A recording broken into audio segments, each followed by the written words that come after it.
Buckle up, folks. These next 2 days here at the LakePoint Sports Baseball Village are going to be electric. MLB draft prospects, Division I commits, powerhouse teams. We've got it all over the next 2 days. If you can make it out here, you're absolutely going to want to do that. Otherwise, we've got you covered here. This is our game of the day from the Battle of Bartow, and we've got Etowah, number 7 in prep baseball, Georgia State rankings versus a loaded Stony Brook program out of New York. I'm Cory McCartney. We are eyeing a noon first pitch in this one, and then tomorrow we're going to be back. It's going to be McEachern, number 17 in Georgia, against those same Stony Brook Bears. So a lot of great action across these next couple days. You do not want to miss it. First pitch in this one today, slated for noon, and tomorrow we'll be back on the air for a 3 p.m.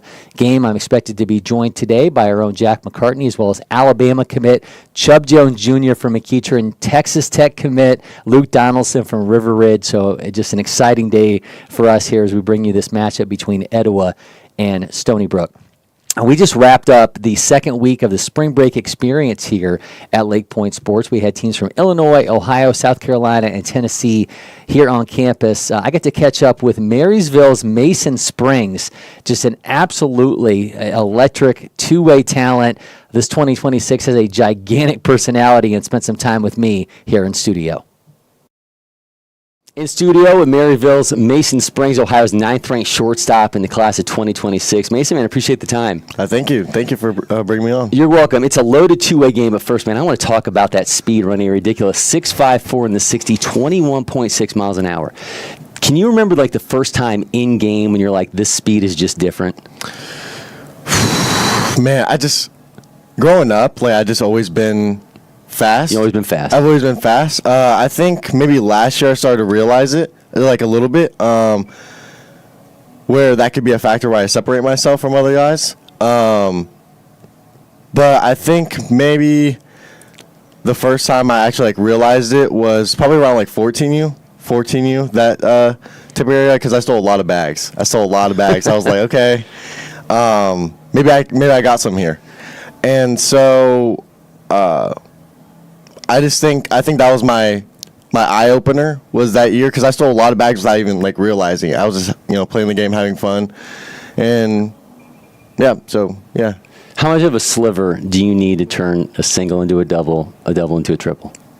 I need one bad hop. You need one bad hop. Give me one bad hop, or you're coming up with the ball slow, and I'll turn the corner. Do you feel like, so when you guys get into you play against the teams that know you, do you kind of feel like they realize that, hey, maybe these outfielders make a bad play on a ball that they know, so it's in their head a little bit. Yeah, you got 100%. You got that kind of speed. Yeah. All right, up to 92 on the mound. You got that slider that's near 2,400 spin. There's not a lot of guys that have your skill set. There's not a lot of guys that can run it up like you do on the mound and can run like you do.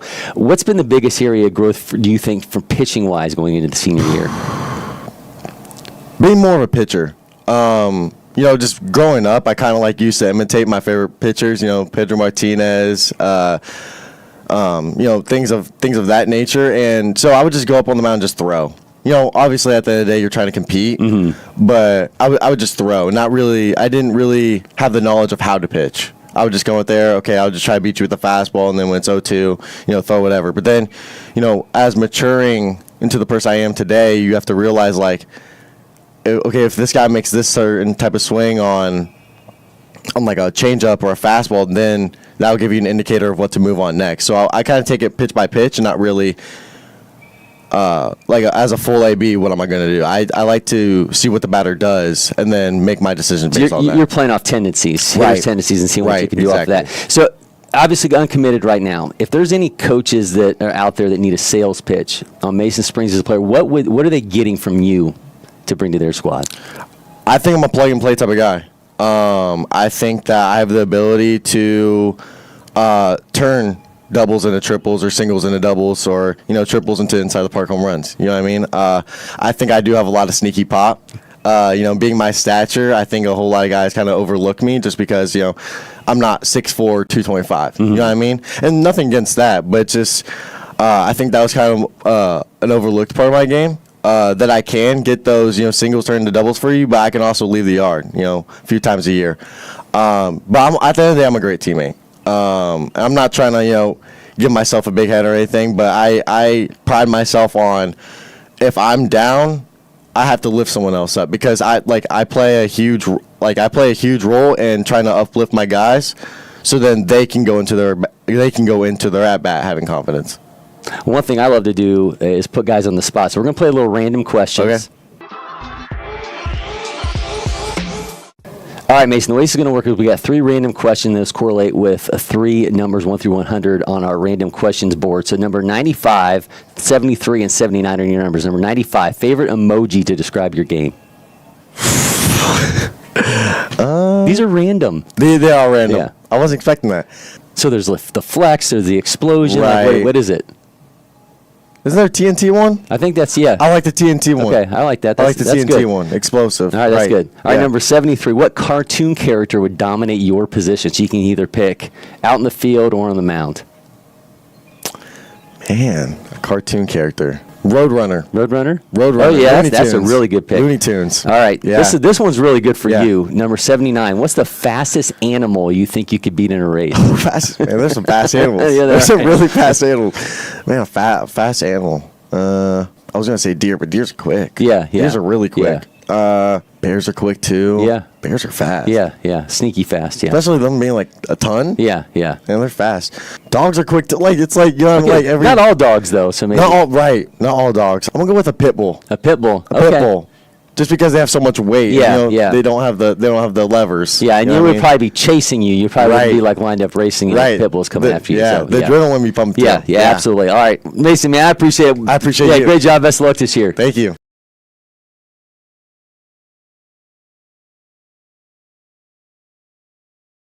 What a fun time with Mason Springs, and I still cannot believe that we managed to get him and a pit bull on a track to settle things once and for all. And I think going back to that picture, maybe the pit bull did get the edge there on Mason Springs. All right, we are getting set to bring you Etowah against Stony Brook here from the Battle for Bartow, and let's kick to our starting lineups presented by the Windscreen Factory. Stony Brook Bears will be led off by shortstop Aiden Ruiz, and then it's catcher Julian Martinez, right fielder Colin Raymond, third baseman Mateo Lopez, then it's first baseman Angelo Simonello, DH Sam Dicker, center fielder Quincy Gibbs, left fielder Josh Diaz, Eddie Flores, the second baseman, and on the mound will be right-hander Nick Santabello for the Etowah Eagles. Will be led off by center fielder Trevor Condon, then it's shortstop Nick Curcio, Matthew Sharman, the right-hander, hitting third. Deion Cole, the left fielder, hitting fourth. Hitting fifth is catcher Caden Borcherding. Hitting sixth is third baseman Colin Anderson. Hitting seventh, Carson Moore, the right fielder. Hitting eighth is Caden Briggs, the first baseman. And hitting ninth is D.H. Walker May. We'll take a quick break here in studio, and as soon as we get first pitch between Etowah and Stony Brook, we will rejoin you.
If one of the best players in the nation homers on the first pitch of the game and nobody saw it, did it still happen? It absolutely did. Trevor Condon homering first pitch of the game, 100-mile-an-hour plus off the bat, and he has helped fuel Etowah to a 2-0 lead over Stony Brook. Cory McCartney with you.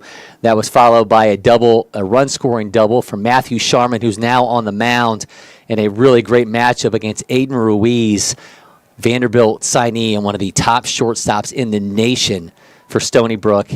He's now got a full count here against Sharman. Absolutely electric matchup here between Sharman and Ruiz. Ruiz, the number 1 player in the state of New York. Number 7 shortstop in the nation, 21 overall in the class. And he's got a flamethrower on the mound, and Sharman, and that one is fouled off. Pre-game batting practice, Ruiz was hitting some absolute missiles. Nearly took out the windows of the Prep Baseball Clubhouse store. But we won't talk about that. We don't need any further windows busted out here. We've seen that happen ahead of future games, and you can see all the scouts on hand. That one is popped up by Ruiz on its way into center field. Trevor Condon on the run. Can he make a play on it? Condon tracks that down right in front of the public sign, and left field covered a ton of ground to get to that one. So one of the biggest bats in this Stony Brook lineup is retired, so now 1 down. So we go from Ruiz to Julia Martinez. Martinez, top-ranked catcher in New York, class of 28, number 2 overall in the class. The Stony Brook team boasted number 1 player in New York in 2026, the number 6 player in 27, numbers 2, 3, and 5 in 28. Martinez fitting that line right there. 5'8", 175-pound righty. Got exit velos around 99.6.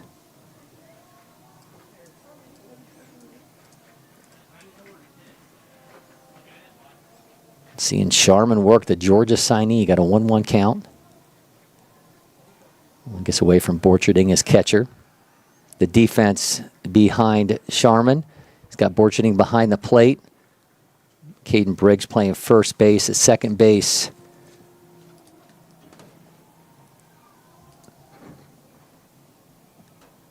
(2-1). Stressing playing second base today. The third base is Colin Anderson. Shortstop Nate Curcio.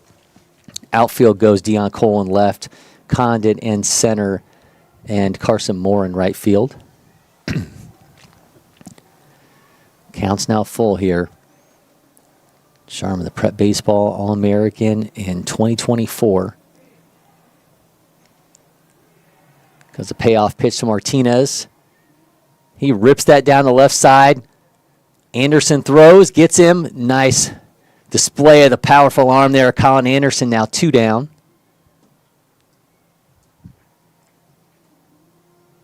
Anderson, Georgia's number 1 third baseman in 28, making that play number 2 overall in the class. Currently joined by Jack McCartney back in the production room. Also have Chub Jones Jr., the Alabama commit out of McEachern, is going to be stopping by, along with Luke Donaldson, Texas Tech commit from River Ridge. So an exciting broadcast for you. Lots to bring. Sorry about our technical difficulties. Cameras were not turned on to start the day, but we have fixed that. And as you see the sea of scouts back behind, there are so many MLB prospects playing in this game. It's just absolutely ridiculous. 4 in total who very well will hear their names called across the draft. A couple of them could end up being number 1 round, first-round draft picks. Of course, Ruiz, Sharman, Condon, Cole could all be among those to hear their names called very early in this draft. Colin Raymond now at the plate, got a 2-0 count. Right back to Sharman, runs it over, flips it to May, and that'll bring an end to that half of an inning. Etowah continues to lead 2-0 off the work of Trevor Condon and Matthew Sharman. We'll be back for inning number 2 from the battle for Bartow. Is a pleasure.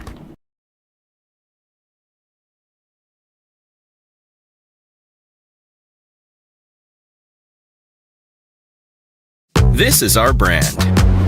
It's chips. Subs, of course. Soda. This. That. Sweets. Smiling faces. green. More green. Ice cream. But first, veggies. How about a meal for one? Or hummus is fun. Time for cleanup? Done. All this goodness. Your life, your brand. Publix, where shopping is a pleasure. At IHG's Holiday Inn Express, you can take on Miami, Mexico City, or Minneapolis. Fuel up with free hot breakfast, all while earning points for free nights with IHG One Rewards. Guest how you guessed at IHG Hotels and Resorts. Backed by over 100 years of engine design and manufacturing and a highly skilled dealer network. Yanmar. Yanmar Tractors. Quality. Hardworking. Reliability. Leave no job unfinished. Yanmar.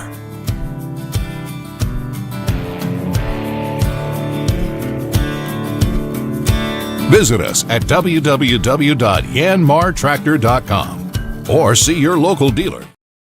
Welcome back. It'll be Caden Briggs, Walker May, and Trevor Condon at the plate for Etowah here in the second inning. Another look at Nick Santabello on the mound. Will technically be our first look since our cameras were not on for our first rounds of games here. It's in for a strike.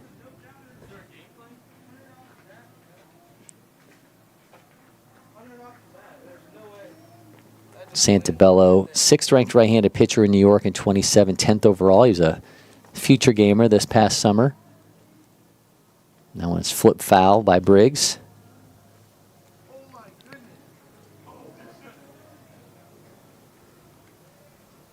Briggs, 2027. He's playing first base today.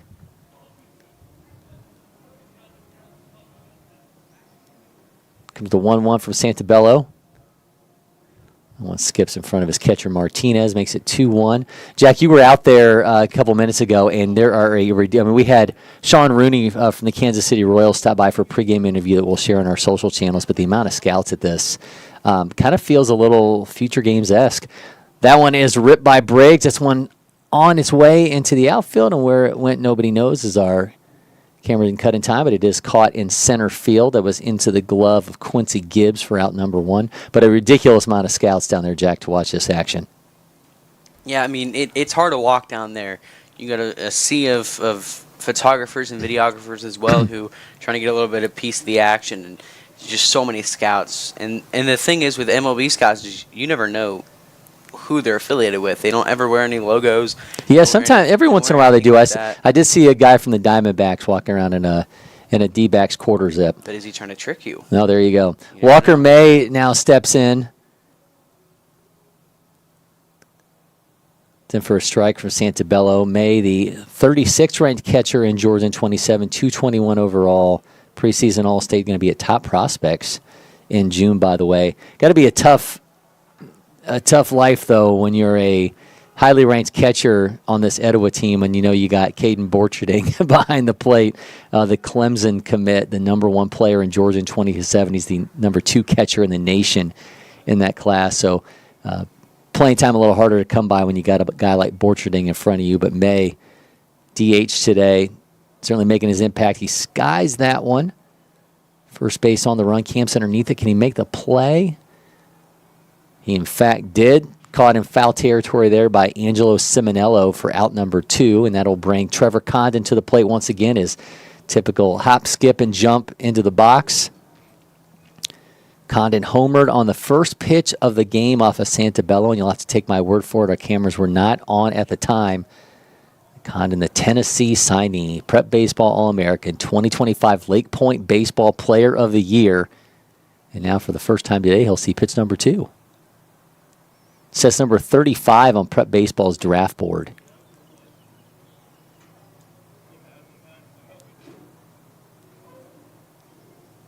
Watches that for strike 1. Count now even. I mean, the toolbox, Condon, so loaded. I think it would come courtesy of Home Depot. 60 time of 6.62. Runs that exit velo is north of 106. Holds off, count now 2-1. Bat speed north of 81 miles an hour. And Trev's just a guy that, he can see the pitches really well. You saw him look over to the dugout and kind of see this is how he is. This is what his spins looks like. I mean, he's one of those guys that he reads it early and he can absolutely plaster the ball when it comes to when it needs it. Well, he fouls off that 91.6 mile an hour offering from Santabello. Santabello's already thrown 40 pitches that we sit here in the second inning, and it was a long first offensive inning for Etowah, so they have certainly made him work early on here. Such a fantastic matchup, and we'll see more of Stony Brook tomorrow when they take on McEachern. Fouls that one off. And we'll see Chub Jones Jr. in action in that one. He's, of course, going to join me here shortly here in studio. See Malachi Butler, the Georgia Tech commit, in that one as well. Say this about Stony Brook. They are not afraid to come down here and take on some highly regarded Georgia teams. They're now 16-0. Little Soto shuffle there from Condon. Counts now full. Stony Brook played Noonan on Monday, winning 6-2. They're now 16-0 on the season behind Coach John Brewer. Team that was 2024 New York State champions. Well, you want to talk about not being afraid to travel around. Stony Brook came down here earlier this year and played Rockmart home, in Rockmart. Look at that, how fired up Condon is after drawing. I don't know, did he get hit by a pitch? I think he got hit by a foot. Okay, well, he was pretty fired up. Tosses the bat, flexes towards the Etowah dugout, and makes his way down to first base. Well, he didn't. I mean, he's hit a home run back-to-back days. Yesterday he went 3 for 4 with a home run and a double. And that was in a loss to Brookwood, by the way, that now has Etowah at 20-6. They've lost to IMG, North Paulding twice, Walton twice, and now Brookwood. I think that's the surprising thing with this Etowah team, is to see a 6 in the loss category as we sit here in early April. Team that's fallen out of the Prep Baseball National rankings. They were number 7 to start the season. Still plenty of time for them to vault back up, and had Dion Cole in here pregame. I think much more important to these guys, especially after what happened last year, is vying for a state championship and ending the vaunted senior class's careers with another state championship. They won one 2 years ago. Nick Curcio, the Jacksonville State commit, at the plate. Talk about two-way capabilities. Curcio, I think, and to no fault of his own because the skill set's impressive, can get kind of lost in the shuffle when you're talking about those seniors at Etowah, when you're talking about Borcherding, when you're talking about Colin Anderson. But, man, Nate Curcio absolutely brings it. 8th-ranked shortstop in Georgia in 25th overall. He's top 100 shortstop in the nation. Runs a 6.94. Exit velos north of 100. On the mound, he's north of 90 miles an hour. 25 future gamer, 23 junior future gamer. Just a great two-way talent. And a year from now, this is a guy you'll be talking about, an absolute centerpiece for Etowah. And certainly this is this senior class's time. But I think this team is just so deep, it's easy sometimes to allow a Curcio to kind of sometimes get lost in the shuffle, but he would probably tell you he likes it that way. That one gets away from him. Condon easily takes second.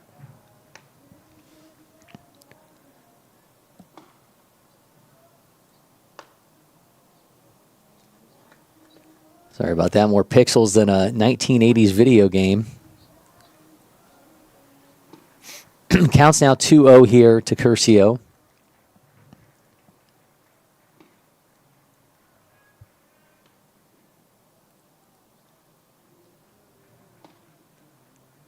Santabello glances back, fires. Elevated fastball. Curcio can't lay off of that. 90.7 out the hands of Santabello. Makes it 2-1.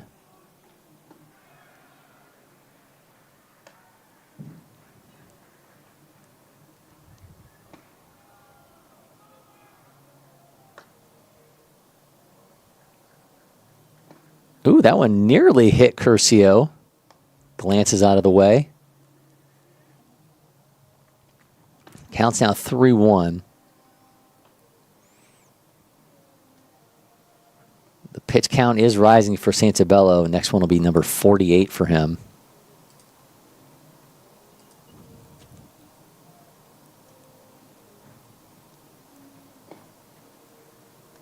Curcio connects, and that one's flipped back foul.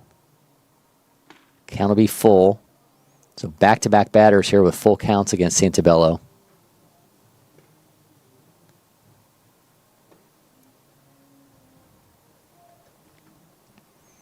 Matthew Sharman waiting in the on-deck circle. He's already doubled today. One of 2 extra base hits for the Etowah Eagles, the other coming a home run on the first pitch of the game from Trevor Condon, who's currently at second. Payoff pitch to Curcio. Sends that one out, just misses down the right side, flicks it defensive swing, and that could have been all kinds of trouble if that had stayed fair. AB will continue.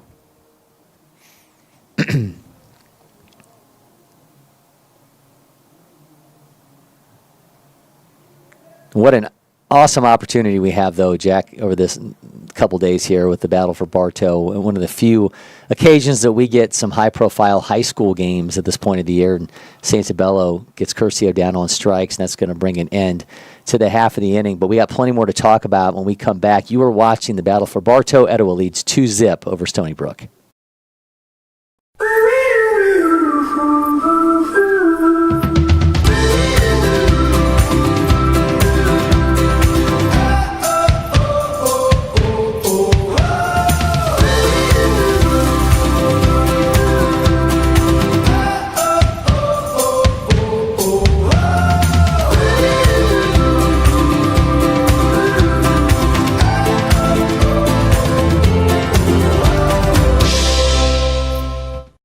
First one I picked up, I just liked it the best. And like I said, I tried a lot of different companies, a lot of different models, and I fell in love with Old Hickory for sure.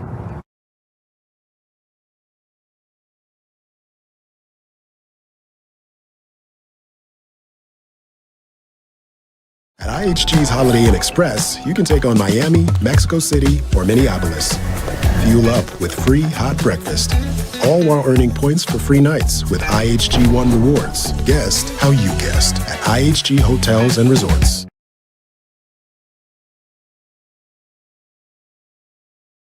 This is our brand. It's chips. Subs, of course. Soda. This. That. Sweets. Smiling faces. Green. More green. Ice cream. But first, veggies. How about a meal for one? Or hummus is fun. Time for cleanup? Done. All this goodness. Your life, your brand. Publix, where shopping is a pleasure. Mateo Lopez, Angelo Simonello, and Sam Dicker are due up here in the bottom of the second for Stony Brook. They trail Etowah 2-0. Matthew Sharman, the Georgia signee, stepping back on the mound. Sharman, a member of Team USA for the U18 Baseball World Cup this past summer in Japan. Pitched with a .70 ERA in 10 innings, 8 strikeouts. Number 43 on Prep Baseball's draft board, and he'll face Mateo Lopez, 5th-ranked third baseman in New York.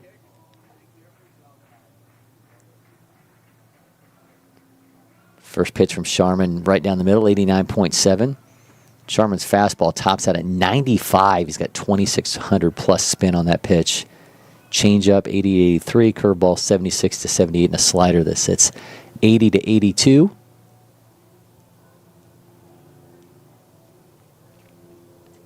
.91 miles an hour, that last pitch from Sharman. You and I, Jack, talked briefly with Sharman pregame, and I think some bittersweetness for these Etowah players who have basically played this big trio of Condon, Sharman, and Cole. Basically, have played on these fields here at LakePoint Sports since they were in elementary school, and tomorrow will be their last time that they will play here at LakePoint. So I think it's all kind of becoming real for these guys, that these long journeys, these long baseball journeys that we've certainly have been able to be a part of with especially those three, this portion of it is coming to an end. Yeah, I mean, there are guys that, have played in multiple NPIs, played in... Paints a corner. Strikeout by Sharman. But there are guys that played in so many different kinds of events, played here in Etowah almost every year they've been here. They definitely have been a staple of so many of the huge media outbreaks we have here when so many scouts and so many I think media groups are here. We just have gotten accustomed to seeing these three guys on these fields. I mean, I think it's just been par for the course. We expect to see them, and that one is ripped at Colin Anderson. Man, showing off the arm strength, but pulls first baseman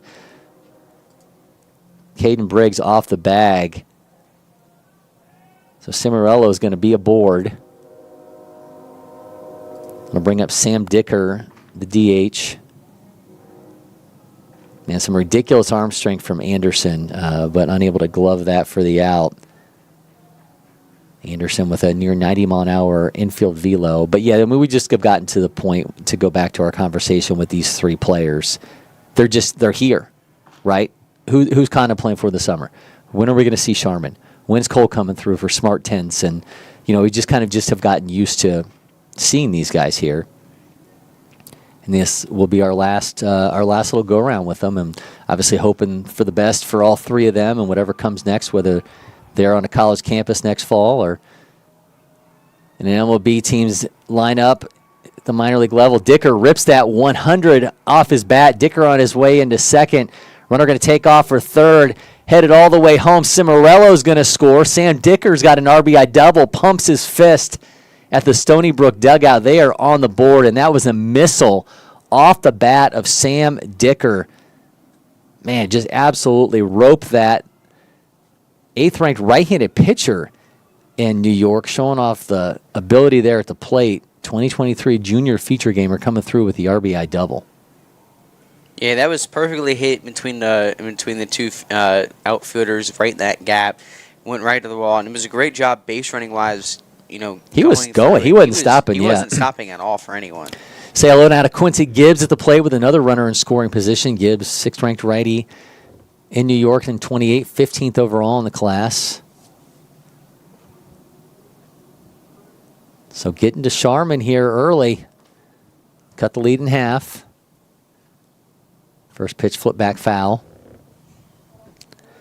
It was interesting talking to Sean Rooney, Kansas City Royals National Scouting Supervisor here pregame, which we'll share that interview across our social channels. Just what do you look for in a Sharman this late in the proceedings? Obviously, these guys have a long history with these players and a lot of notes on them, but what do you look for this late in the proceedings as a guy gets ready for the draft? I mean, and he just, you talked about looking for growth. You're just looking for, to see where a guy's at in terms of, the innings as they build up. What is possibly different in him from previous looks? And I think it just speaks to the fact that these MLB teams spend a lot of time getting every possible look they can before investing in these guys. Count now 0-2 here to Gibbs. Gets him chasing outside. Gibbs goes down on strikes. Make that out number 2.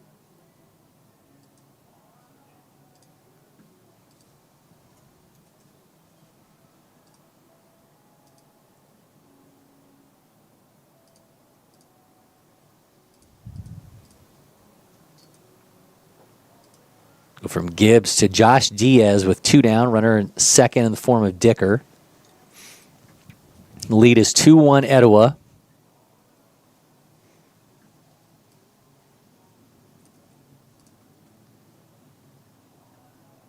Diaz, the first third baseman in New York in 28, 14th overall.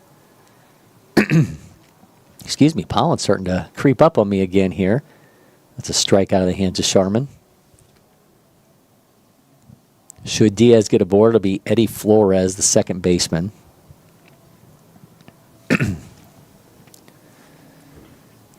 Sharman's thrown 25 pitches from her prep baseball All-American. Dicker taking off for third. Borcherding throws down to Anderson. applies the tag as he came across the bag, but he will be safe. So Dicker now standing at third.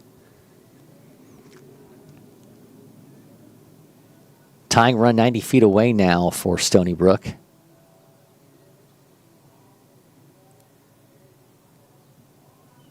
Diaz now facing an 0-2 count. Expecting some secondary magic here from the hands of Sharman. We'll see if he's got another in store. We've got guys chasing outside on that slider for 2 strikeouts here in the inning. Goes to the fastball. Borcherding tries to frame that one, but the count will be 1-2.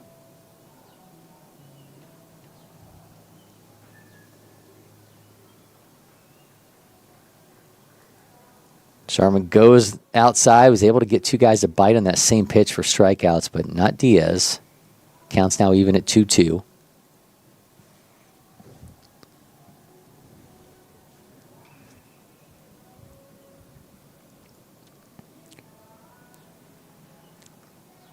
This one's in play down the right side. Second base has it. Stressing throws over to first. That'll bring it into the inning. Runner stranded, but Stony Brook is on the board. It's 2-1 Etowah when we come back.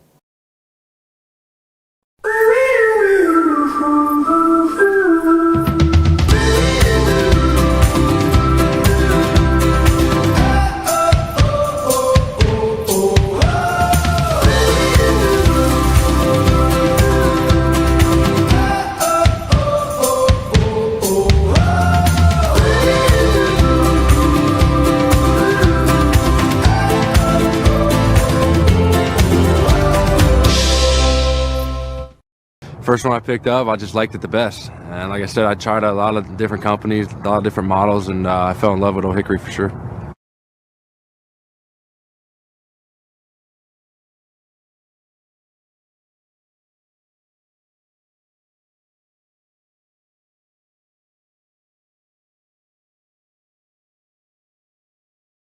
At IHG's Holiday Inn Express, you can take on Miami, Mexico City, or Minneapolis. Fuel up with free hot breakfast, all while earning points for free nights with IHG One Rewards. Guest how you guessed at IHG Hotels and Resorts. This is our brand. It's chips. Subs, of course. Soda. This. That. Sweets. Smiling faces. Green. More green. Ice cream. But first, veggies. How about a meal for one? Or hummus is fun. Time for cleanup? Done. All this goodness. Your life, your brand. Publix, where shopping is a pleasure. Welcome back. Cory McCartney, Jack McCartney with you. It'll be Matthew Sharman, Dion Cole, Caden Borcherding for Etowah here in the 3rd inning. Nick Santabello returns on the mound for the Stony Brook Bears.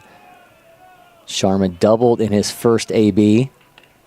Santabello misses inside.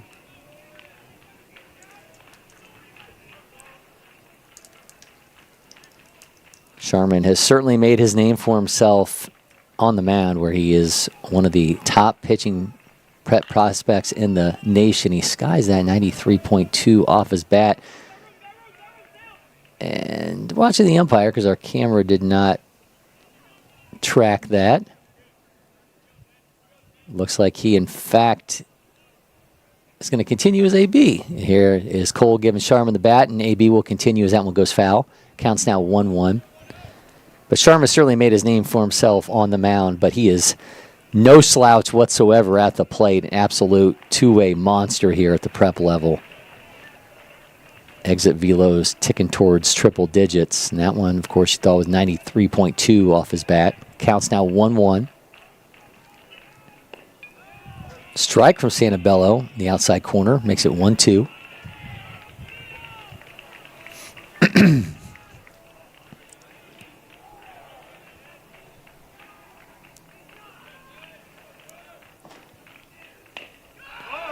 Ooh, just misses. Santabello thought that was strike 3, but the count will now be even.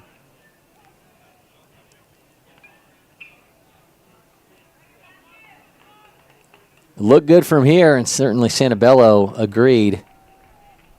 But now here comes the 2-2 to Sharman. Now Santabello gets his strikeout in a more definitive fashion. Now 1 down as Sharma goes down on strikes and brings up Deion Cole. Cole stopped by pregame to join me for a few minutes. Georgia Tech signee, number 13 in Georgia in the class of 2026. 20th ranked outfielder in the nation. 24 future gamer, 21 junior future gamer. And if my wife is listening, one of her former art students at Clark Creek Elementary, she's got a picture of Deion from back when he was in, I think, 3rd grade holding a piece of art. So we'll see. Maybe have to drop that into the chat if he ends up getting drafted. He's number 193 on Prep Baseball's draft board.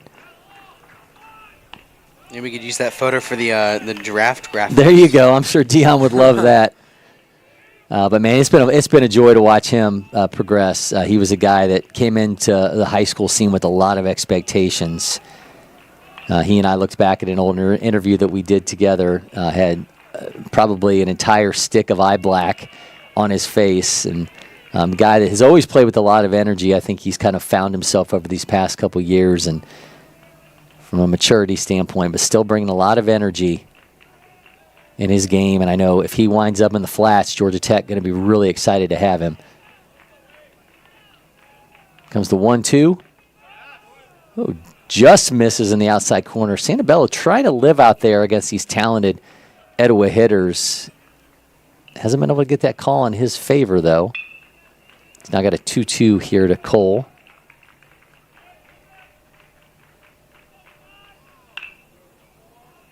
He fouls that one off, 70.9. That's headed down the right side, and as we see, that one is going to be foul. AB will continue. Cole EVs into triple digits, bat speed is 77 miles an hour.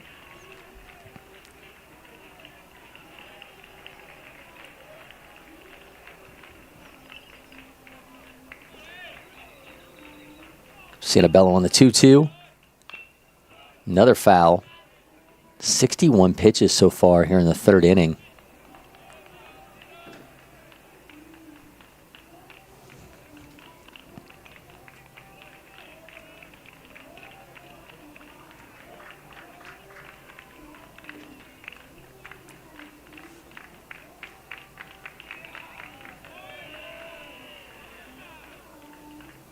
Santabello, a future gamer this past summer for New York. He's the 10th ranked righty in the state. He's got a 2-2 count here against Deion Cole. Just struck out Matthew Sharma for the first out of the inning. Martinez tries to frame that one back, and count will now be full here to Cole. And say one thing about these Etowah hitters, Jack, they are making Santabello work. They are driving up that pitch count, going deep into counts. Now he's got a payoff pitch here against Cole. Lays off elevated fastball, bat flip over. Long look at Santabello as he makes his way over. I'll bring up Caden Borcherding. Borcherding, the Clemson commit, number 1 player in Georgia in 27, number 2 catcher in the nation in that class. And you talk about catching in the 2027 class, and that is just absolute magic with Borcherding up near the top of that equation.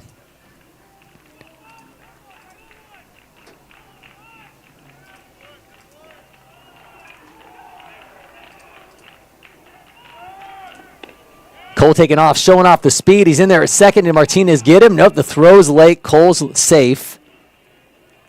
Showing off that sub 760 speed.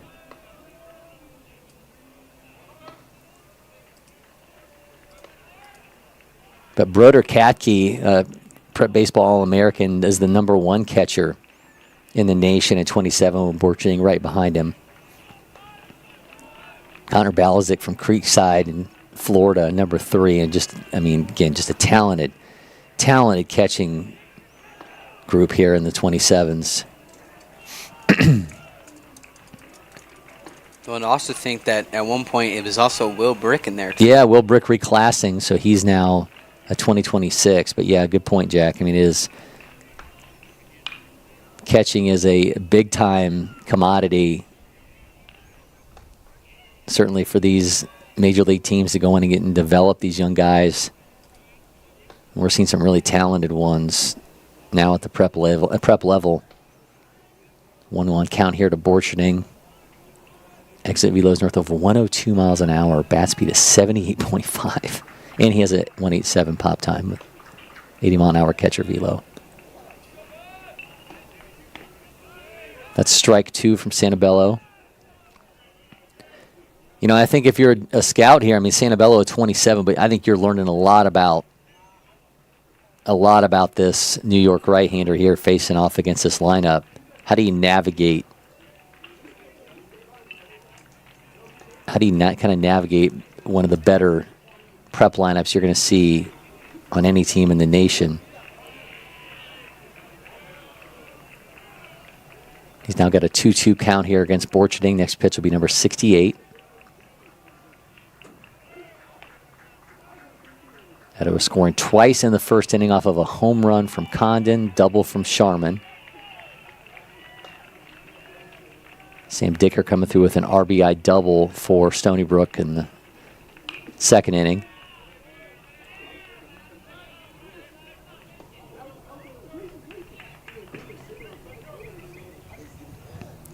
Counts now 2-2 to Borcherding.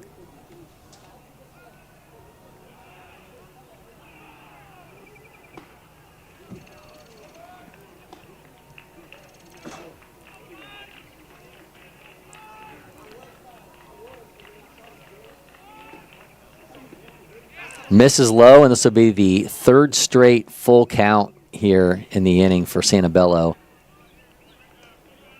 He's able to strike out Sharman, walks Cole. He then stole second.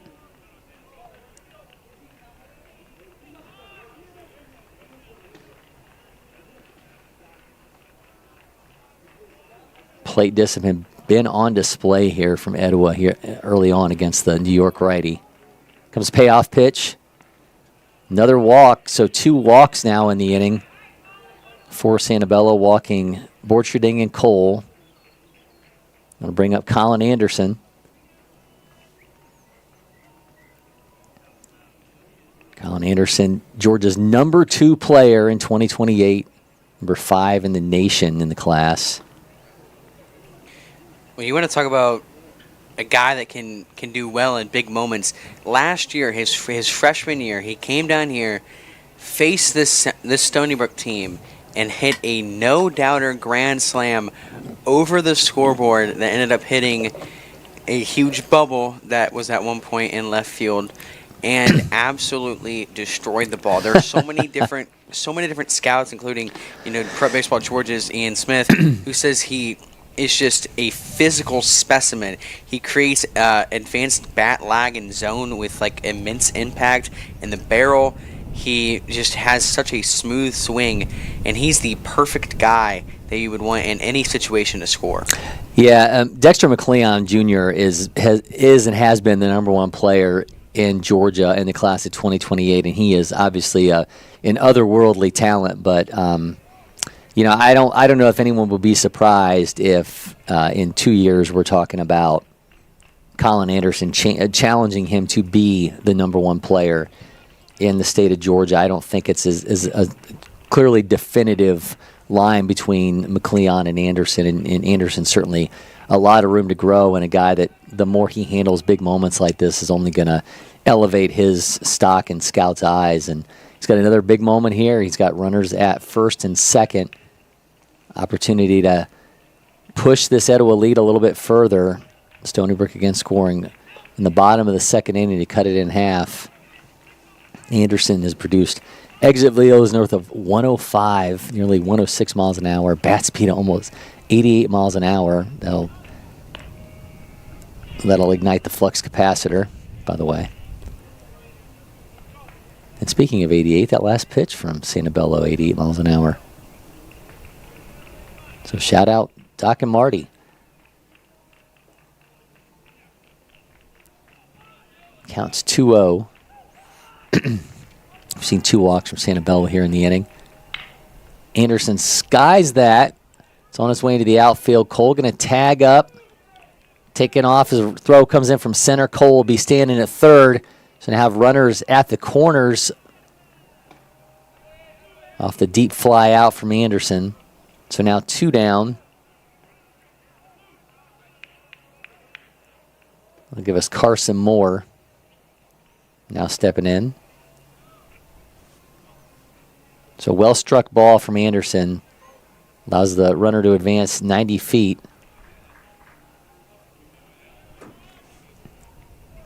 Moore, and we go back to the number of highly ranked catchers in this Etowah roster. He's 34th among all catchers in Georgia and 26, 221 overall standing in the class.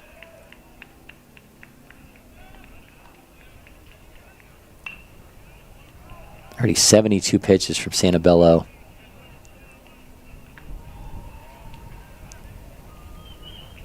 Pitch count that I'm sure he thought he'd have if we had gotten into the 5th inning, but let alone having it here in the 3rd.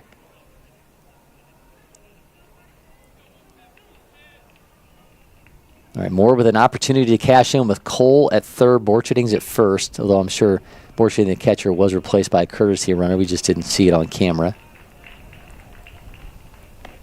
Right down the middle for strike 1.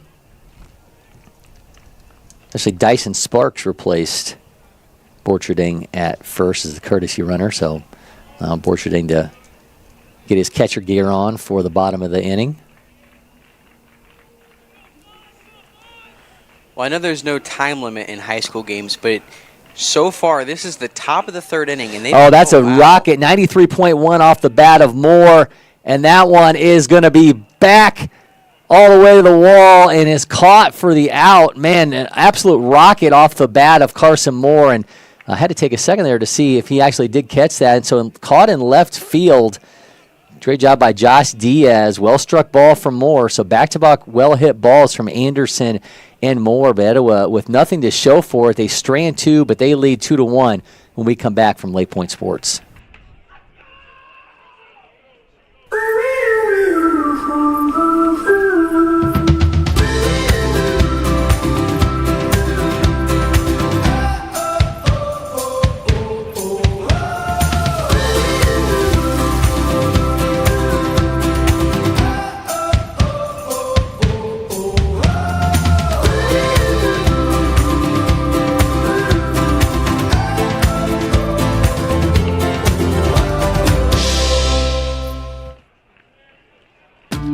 Windscreen Factory, more than just windscreen.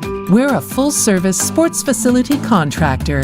We manufacture windscreen for sports and construction, do fence repair and installation, and fabricate field netting and batting cages. In addition to manufacturing the products, we also install upon request. We make safety padding for backstops, rails, and walls, as well as full-service print shop with logo, branding, and signage capabilities. Please call us for a quote today.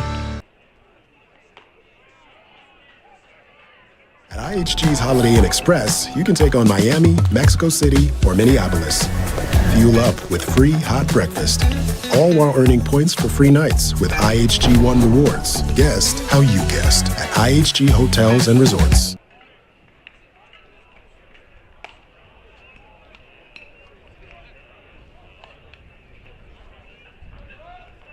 And we're back. Etowah leading 2-1 over Stony Brook. Matthew Sharman is on the mound for his 3rd inning of work. It'll be Eddie Flores leading off here for Stony Brook. That's to the top of the order with Adam Ruiz. Julian Martinez to follow Ruiz. First pitch from Sharman, 91 miles an hour. That's strike 1. Goes right back to it. Attacking Flores here. 8th ranked shortstop in New York, 61st overall in 27.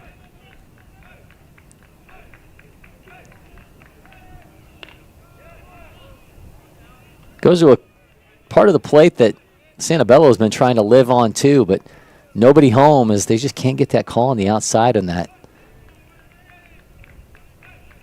1-2, goes secondary, swing, a miss, another strikeout for Sharman as Flores goes down off the swing and miss. It's 3 strikeouts for Sharman. His counterpart Santabello has 3 as well.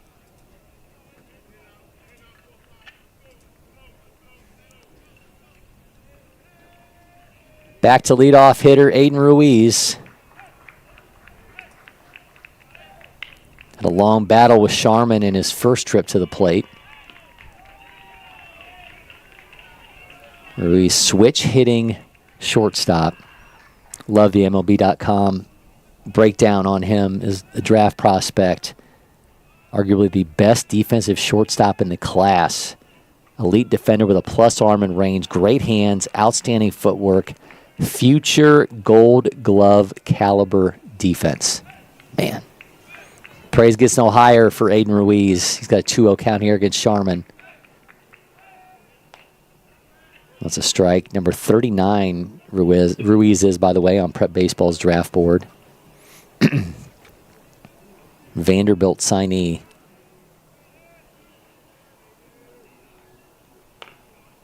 Corbin may have to live with the fact that Ruiz may never step foot in Nashville, at least not to play for Vanderbilt. He's obviously going to be on a lot of teams' short list going into the first round of the draft.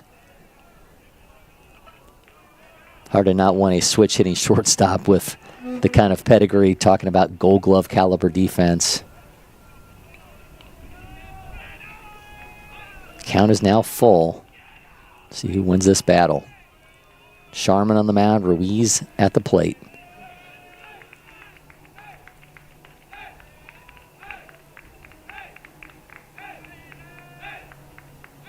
Sharman gathers himself. Here comes payout. No, we'll have a delay here as Ruiz steps out.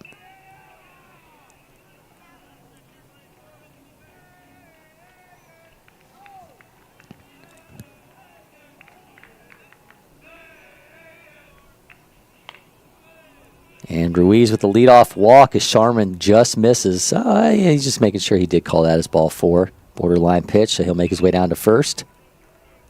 So Ruiz aboard with the leadoff walk. Now Julian Martinez steps up for the second time. Martinez 0 for 1.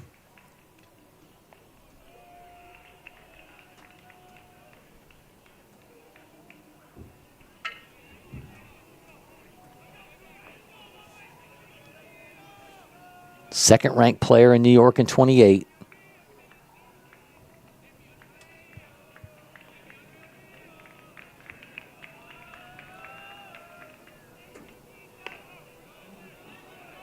Ball 1 on the first pitch there from Sharman. So leads with the changeup.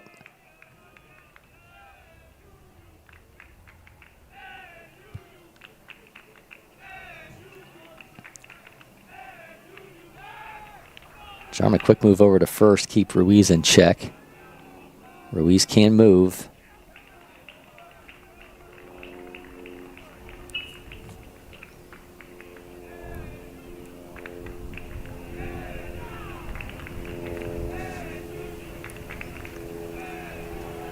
It's the 1-0. Martinez right back to Sharman, throws for second for 1 out, back to first, double play turned. 1-4-3 for the double play. That'll bring an end to the inning. Etowah still up 2-1. We'll be back with more from the battle for Bartow. This is our brand. It's chips. Subs, of course. Soda. This. That. Sweets. Smiling faces. Green. More green. Ice cream. But first, veggies. How about a meal for one? Or hummus is fun. Time for cleanup? Done. All this goodness. Your life, your brand. Publix, where shopping is a pleasure. At IHG's Holiday Inn Express, you can take on Miami, Mexico City, or Minneapolis. Fuel up with free hot breakfast. All while earning points for free nights with IHG One Rewards. Guest how you guessed at IHG Hotels and Resorts. Backed by over 100 years of engine design and manufacturing and a highly skilled dealer network. Yanmar. Yanmar Tractors. Quality. Hardworking. Reliability. Leave no job unfinished. Yanmar.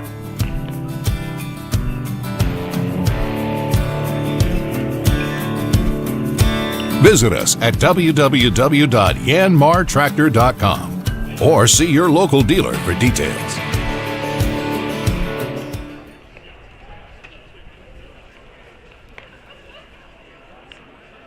Santabello's day is over on the mound for Stony Brook. He went 3 innings, 2 hits, 2 runs, both earned 5 walks, 3 strikeouts, gave off the leadoff home run to Trevor Condon, and he's now replaced by A.J. Edwards.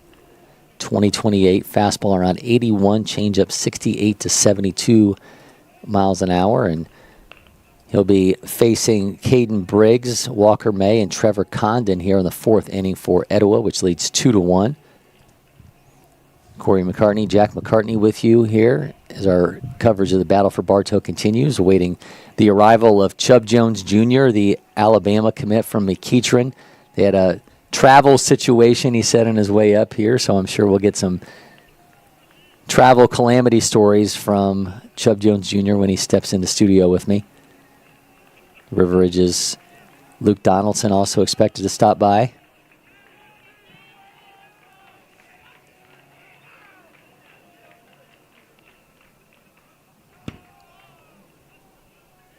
First pitch to Caden Briggs from Edwards is ball 1.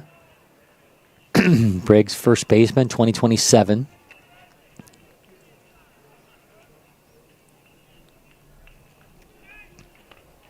Missing the looping curveball from Edwards makes it 2-0.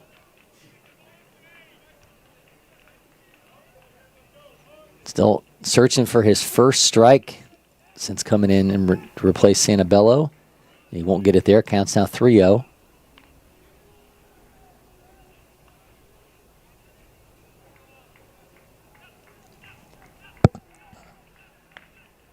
There's strike 1 on the biggest strike zone you'll ever see on the 3-0 count, of course.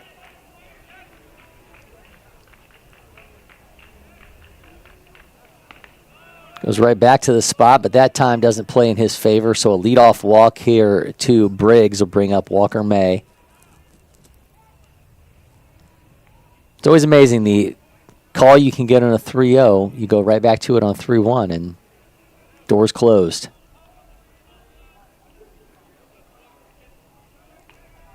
Walker May's 0 for 1. Preseason All-State attendee, be at Top Prospect games in June, gets that down, throw to second, is in time for 1 out. They go back to first, but May is going to be safe. So a really hard hit semi-bunt attempt there from May, but he'll be at first off the would-be double play that falls apart. Now Condon steps in. Hop, skip, and once again a jump into the box for one of the last times here at LakePoint Sports. Hit a leadoff home run on the first pitch of the game. Edwards going to be awfully careful here, I'm sure, in this AB. Throw over to first. Check on May.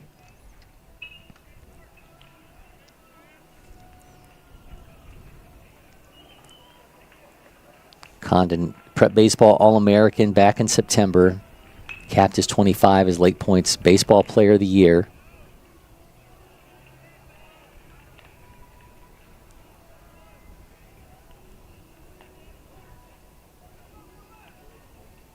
Count is 1-0.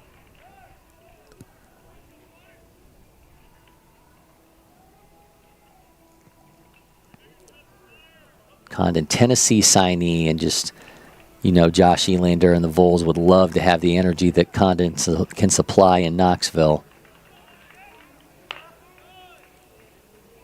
Ball 2.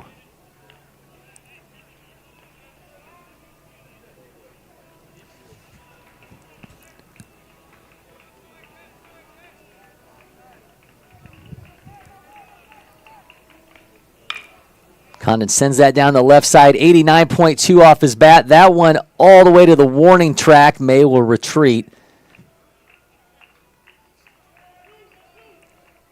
So Condon nearly goes Oppo Taco, but he misses that one at the warning track. Give us another look here at Nate Curcio, who's 0 for 1, 2 outs in the inning.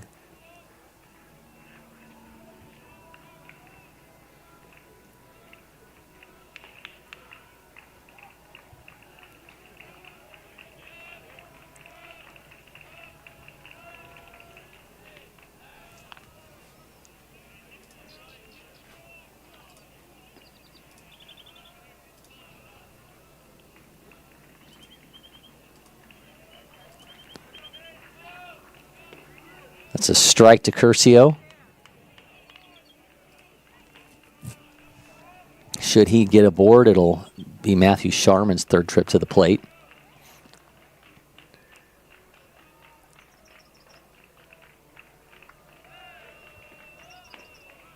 And that's a strike, makes it 0-2. Outside of this Stony Brook Etowah game, just a number of draft prospects here for scouts to see. The 3 o'clock window you'll have for next year's class, Chub Jones Jr. and Malachi Butler for McEachern. Also in action today, Caleb Hudson from Carrollton.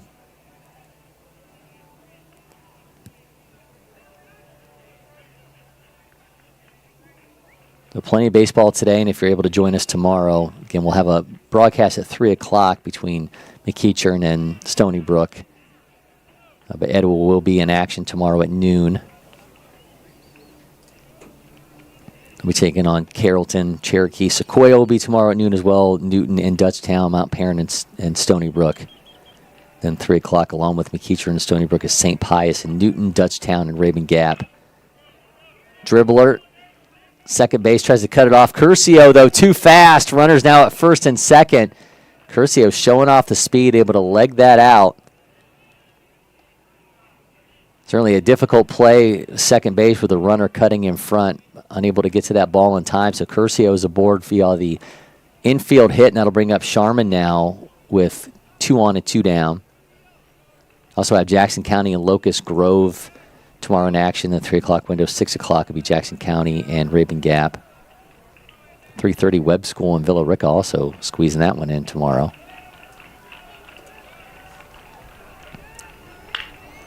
First pitch, 105.4 from Sharman, and that one is going to be all the way to the wall. Here comes 1 run. Here comes a 2nd run, and Martinez got him. Got Curcio at home.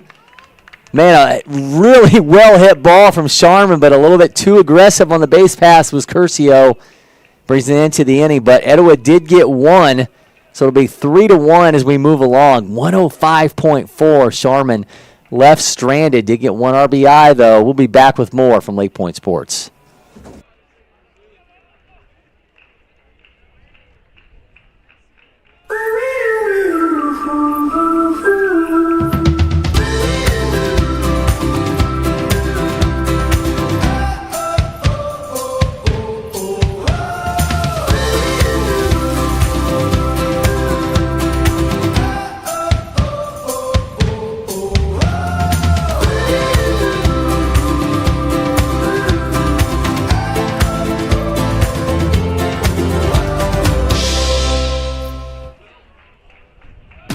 The Windscreen Factory, more than just windscreen.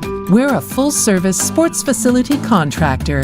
We manufacture windscreen for sports and construction, do fence repair and installation, and fabricate field netting and batting cages. In addition to manufacturing the products, we also install upon request. We make safety padding for backstops, rails, and walls, as well as full-service print shop with logo, branding, and signage capabilities. Please call us for a quote today.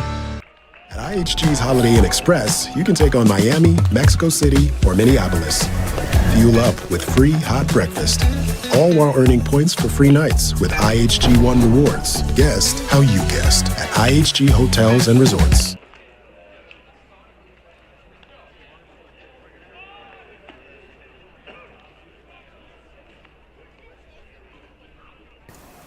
Welcome back. Colin Raymond, Mateo Lopez, Angelo Simonello due up for Etowah, which leads 3-1. Matthew Sharman out for his 4th inning. He's from 41 pitches.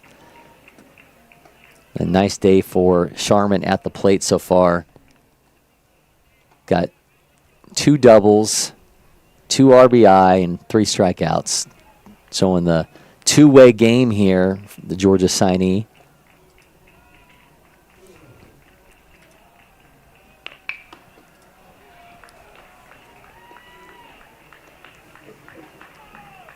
So Colin Raymond, who is 0 for 1, will step in. Raymond, top-ranked outfielder in New York in 2018. He's 3rd overall in the class. 6 foot, 207 pounds, and he runs a 6'8", 260. feel like we're talking NFL Combine numbers here from Colin Raymond, but he also has got exit velos north of 102 miles an hour. So this is a big body that can do some big damage for the Bears. And leading off for him here in the fourth. Swings through that changeup from Sharman.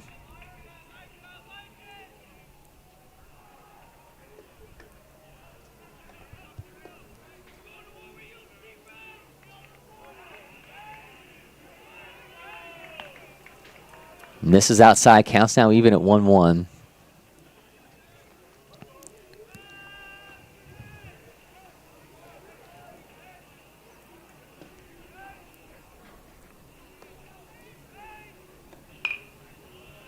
Sends that one down the left side foul. That was 90.3 miles an hour from Sharman.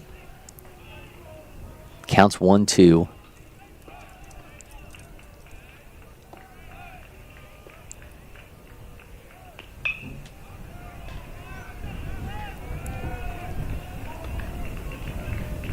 Swing, miss, strikeout. Sharman with another K, make that 4. As he gets Raymond swinging through the secondary. It'll give us Mateo Lopez, who's 0 for 1.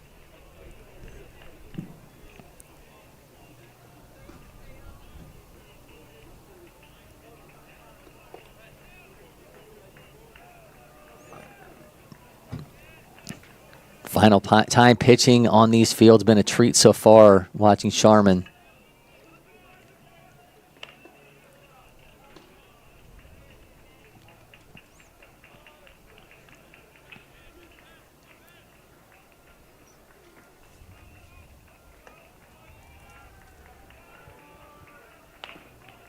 Down the middle, strike 1 to Lopez. Lopez number 71 in New York in the class of 2027.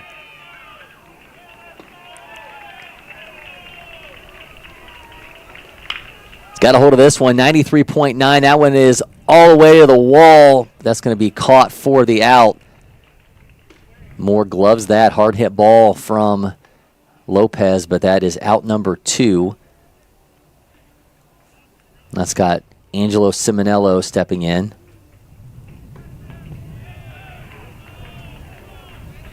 Simonello, number 60 in New York in the class of 28.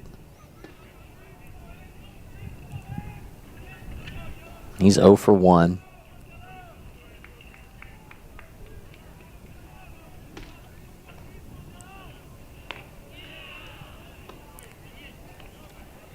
In the on-deck circle, Sam Dicker, who delivered the RBI double for the lone Stony Brook run thus far.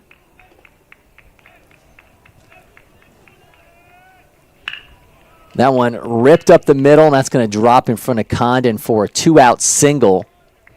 So second hit of the day for Stony Brook will bring up Dicker.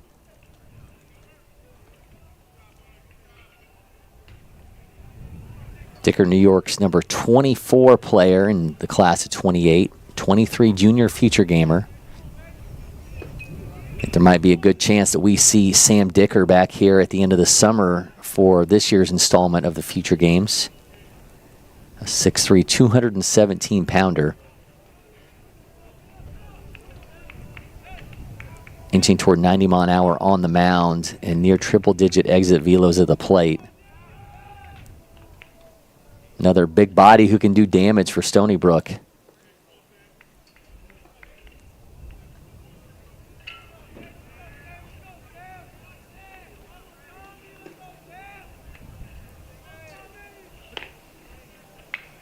Just misses. Santabello, the starter for Stony Brook, and Sharman have tried to go on that outside corner of the plate, but have not been able to get anything off in that quadrant for a strike. Counts 1-0. Goes secondary.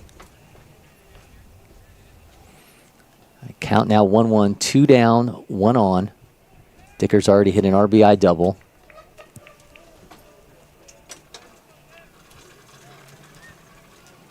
Sharman's next pitch will be number 53.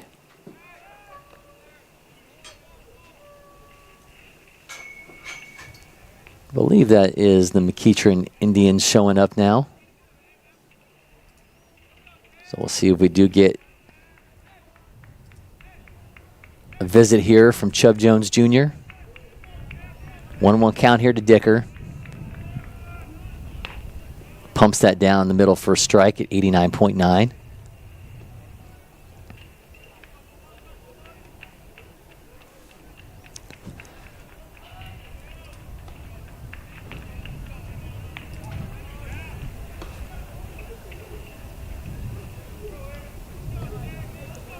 Count is 1-2, runner at first.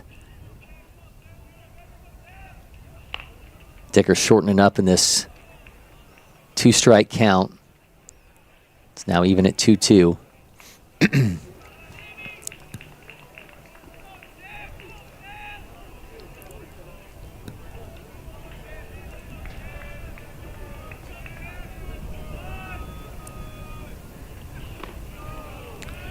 Sharman goes back to the changeup, misses. Count's going to be full now. Should Dicker get on, it'll be Quincy Gibbs, the center fielder.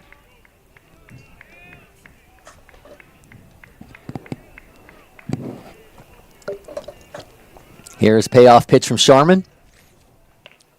Misses inside, 2-out walk, so now runners at first and second. Simonello off the hard hit single up the middle, and a walk now to Dicker. Bring out a visit to the mound with Quincy Gibbs, the center fielder, stepping in.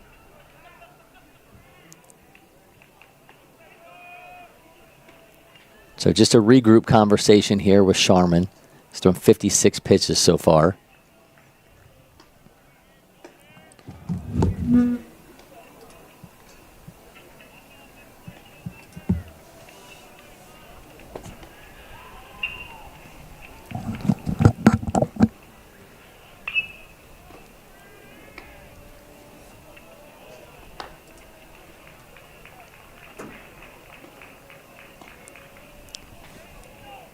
Gibbs, who steps in 15th ranked player in New York in 28. Ranked positionally as a right-handed pitcher, he's 6th. 0 for 1 in this game. He's got a big opportunity here. 2 on, 2 down.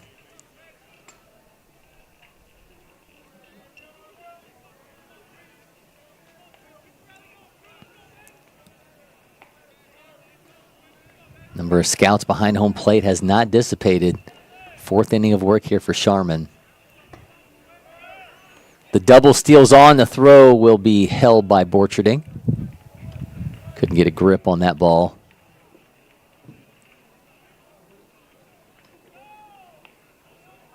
So both runners advancing off the double steal.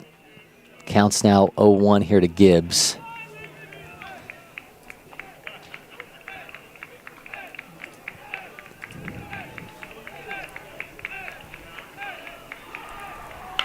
That one is driven into left on the run. Condon got a beat on it. Can he make the play? Collision in left field. 2 runs are going to score for Stony Brook. Gibbs trucking past third. Gibbs headed all the way home. Gibbs got an inside the park home run, and we've got a collision in left field. A really difficult moment there in left between Cole and Condon colliding, and we're going to go out there and check on them, make sure these guys are okay. Man, Gibbs putting Stony Brook up 4-3, but an ugly moment there in left field. We're going to take a break here in studio as we wait for this to play out. We'll be back with more from LakePoint Sports.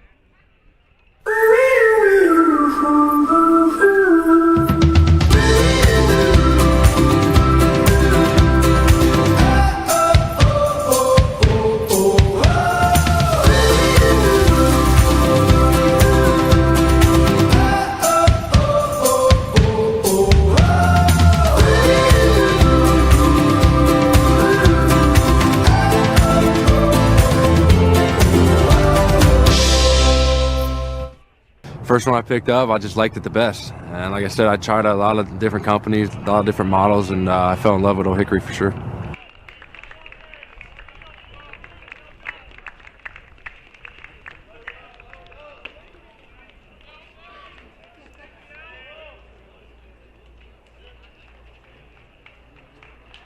In studio with Garrett Reed, Sanford signee out of Deschler, Alabama's 9th-ranked right-hander in the class. Garrett, man, appreciate the time. Yes, sir. Thank you. Let's talk about this. 4A Player of the Year in baseball, All-State first team in football, first team in basketball. You're the Tigers' all-time leader in threes as well as charge taken on defense. Literally a man for all seasons.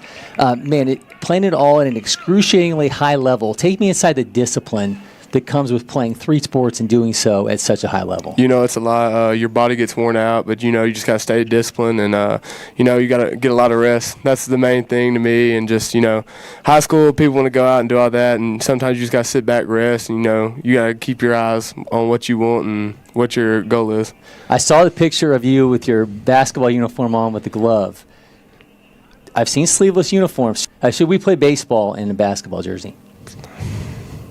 I don't know. That's a hard question. Maybe it's a be freeing, right? Yes, sir. Be a little freeing. All right. In all seriousness, obviously, when you're playing those sports, it's such a high level now.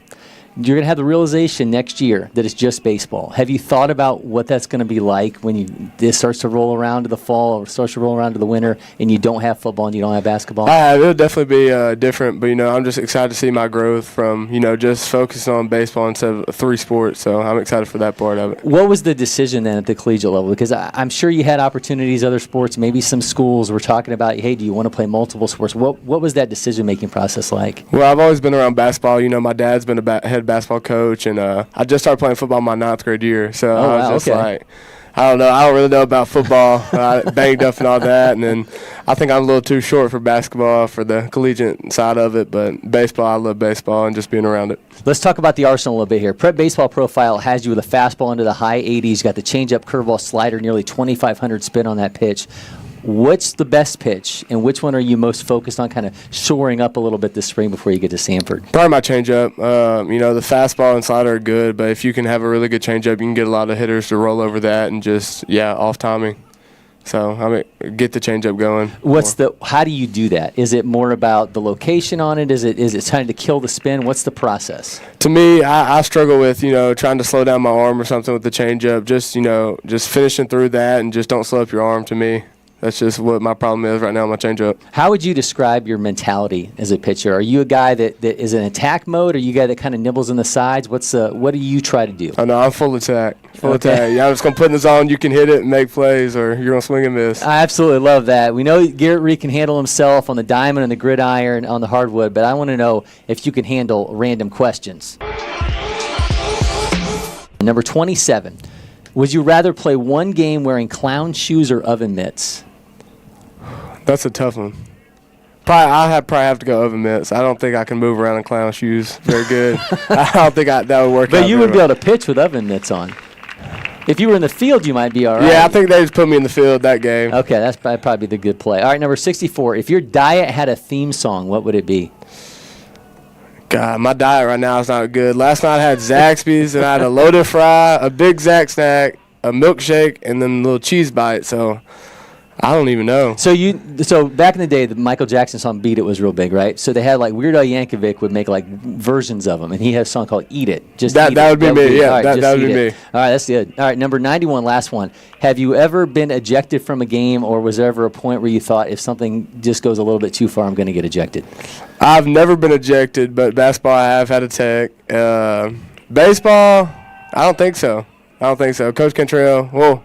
I'll take that back. Sophomore year, we're in corner, and I'm not going to blame it all on the umpires, but there were some controversial calls, and it was heated, and Coach Cantrell got thrown out. I didn't. Okay. So he took the heat for you. He took the heat. What led to the technical? All right, so we were playing on rival school, and I turned around. I guess ref thought I was talking to him, but I turned to my teammate and was just like, isn't it supposed to be our ball? And he just gave me a tech, and I was just like, okay. Just let it go? Yeah, yes, sir. So all I thought about was how to run a suicide next practice. I was not happy about that one. All right, he is Garrett Reed. Thank you so much yes, for your time, sir. man. Appreciate it. Yes, sir.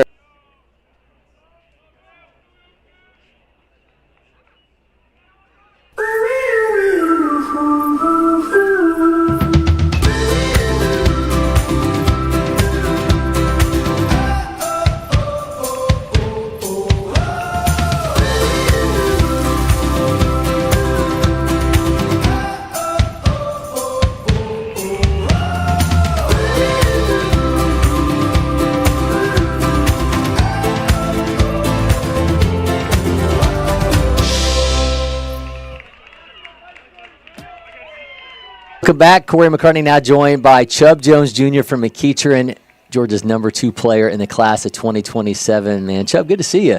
Thank you for having me. Travel woes getting you here, though, a little bit, though, right? Yeah, it was a little situation getting here, but we're here now. So Yeah, so we just had a scary moment over here in this Etowah and Stony Brook game, just getting ready for them to get underway again. Trevor Condon, who you spent some time with down in Miami during the prep baseball All-American game, colliding with Deion Cole. And, man, you know, sometimes just instincts take over, and it's kind of a scary moment for play. When you're watching that, guys, you know, I mean, what goes through your mind when you see something like that happen? I just, pray for them. Hope they, recover or nothing that you have to recover from. Just it's baseball. Things happen. So I just hope the best for them. Well, we're getting our action back underway here. Everyone's retaking their spots here. Matthew Sharman back on the mound for Etowah. Again, now joined here in studio by Chub Jones Jr. from McEachern. I like the new uniforms, by the way. How much influence did you have on what the look was going to be for this year? None of them. None of them. None of them. No, I had no influence. It was all Coach Autry. I think he did an amazing job. We have some baby blues. You'll see tomorrow. These are fire. Yeah, I love them. Yeah, the baby blue, by the way, you saw the Brave City Connect. So everybody's like, we saw a little bit this summer already, or this spring for the summer teams. Baby blue seems to be like the color that teams are using this year. I think it's one of the best colors ever made. You could style it however you want to. So I think it's one. Well, I like the Cleveland Indians logo that you guys rock. So it's a good look. Got Matthew Sharman back on the mound now. You, by the way, another wardrobe change. Now Alabama commit. Tell me about the lure of the Crimson Tide in Tuscaloosa. Amazing coaching staff. The relationship I have with them is amazing. The culture they built, the culture Coach Vaughn and has surrounded the program with is just amazing. There's no other words I could put it. The players there, they have a great brotherhood. They play for each other. And it's just like something I wanted to be a part of. So, and for the record, they have better barbecue in Tuscaloosa than a city that we won't name in South Carolina. For sure. Yeah, that definitely has to play a part in it.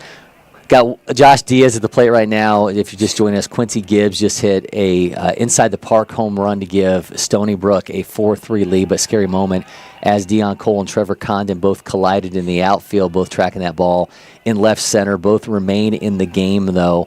As we, again, are seeing Sharman on the mound, Chub Jones Jr. here in studio. The fastball is inching towards triple digits. Have you thought about that number? I have, but I'm not going to rush to it. I feel like right now my body could definitely get even closer to where I am currently. But this year I'm more focused on being in the strike zone, and I think it's worked tremendously. I think last year I let myself, I pitched myself out of a couple starts just by overthrowing and stuff like that. So I think with the mindset of more strikes this year, still holding pretty good velo. So I think it's just it's been helping me a lot. Well, that's like a number that most people are never going to get anywhere close to in their lives. But do you remember the first time you hit 90? Ooh, like how long ago was that? I want to say it was. I want to say it was a little bit after the 14U World Series or something. Okay, like that. So it's been a long time ago. Yeah, it was a long time. It was definitely 14. Did that feel eye-opening back then when you did it? And they're like, "Hey man, you're into the 90s now." Yeah, I was. It was fire.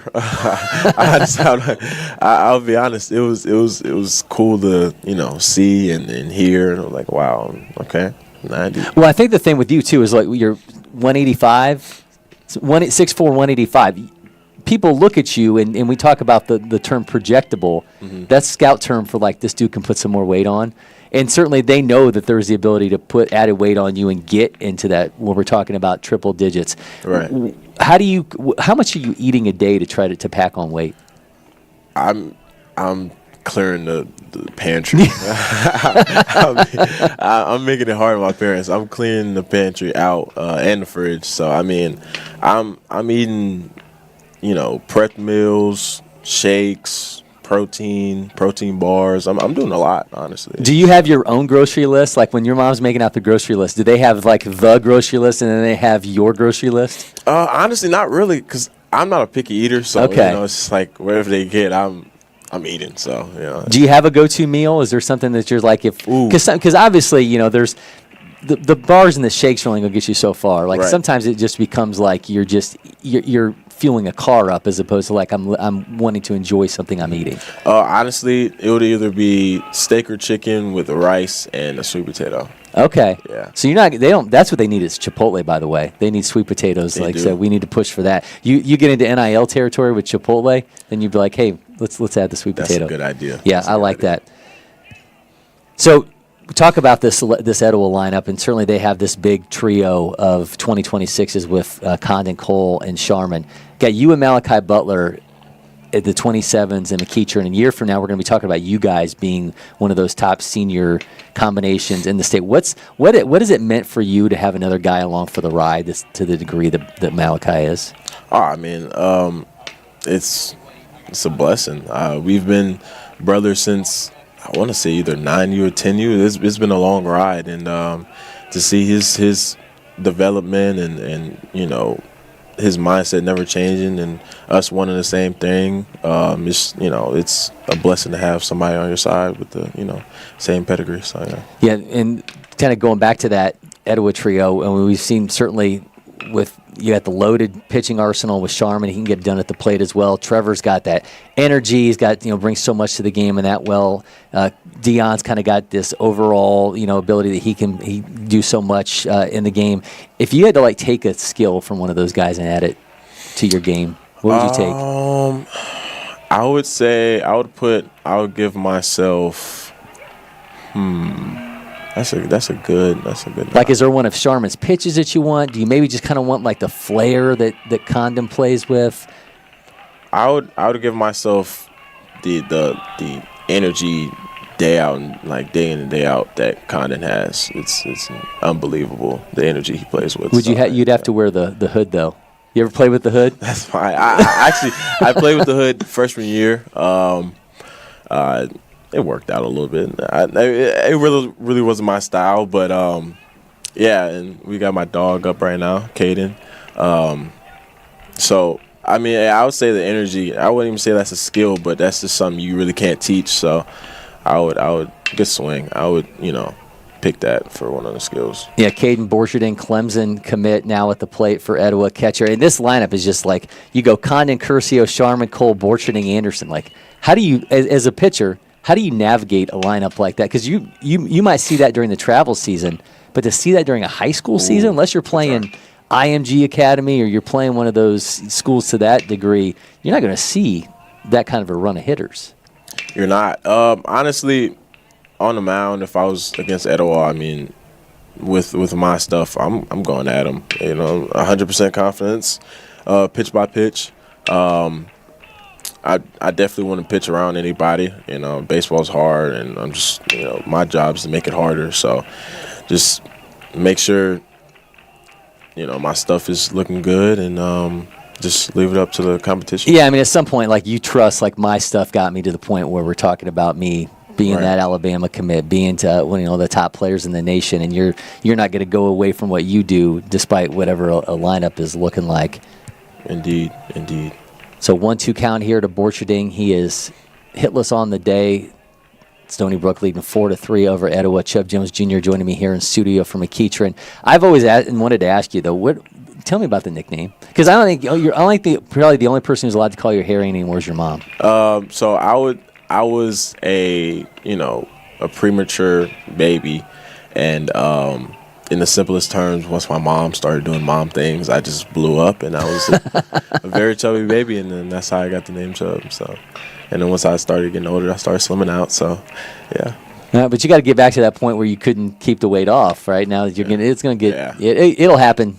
It'll happen. That one fouled off. Counts now 2-2.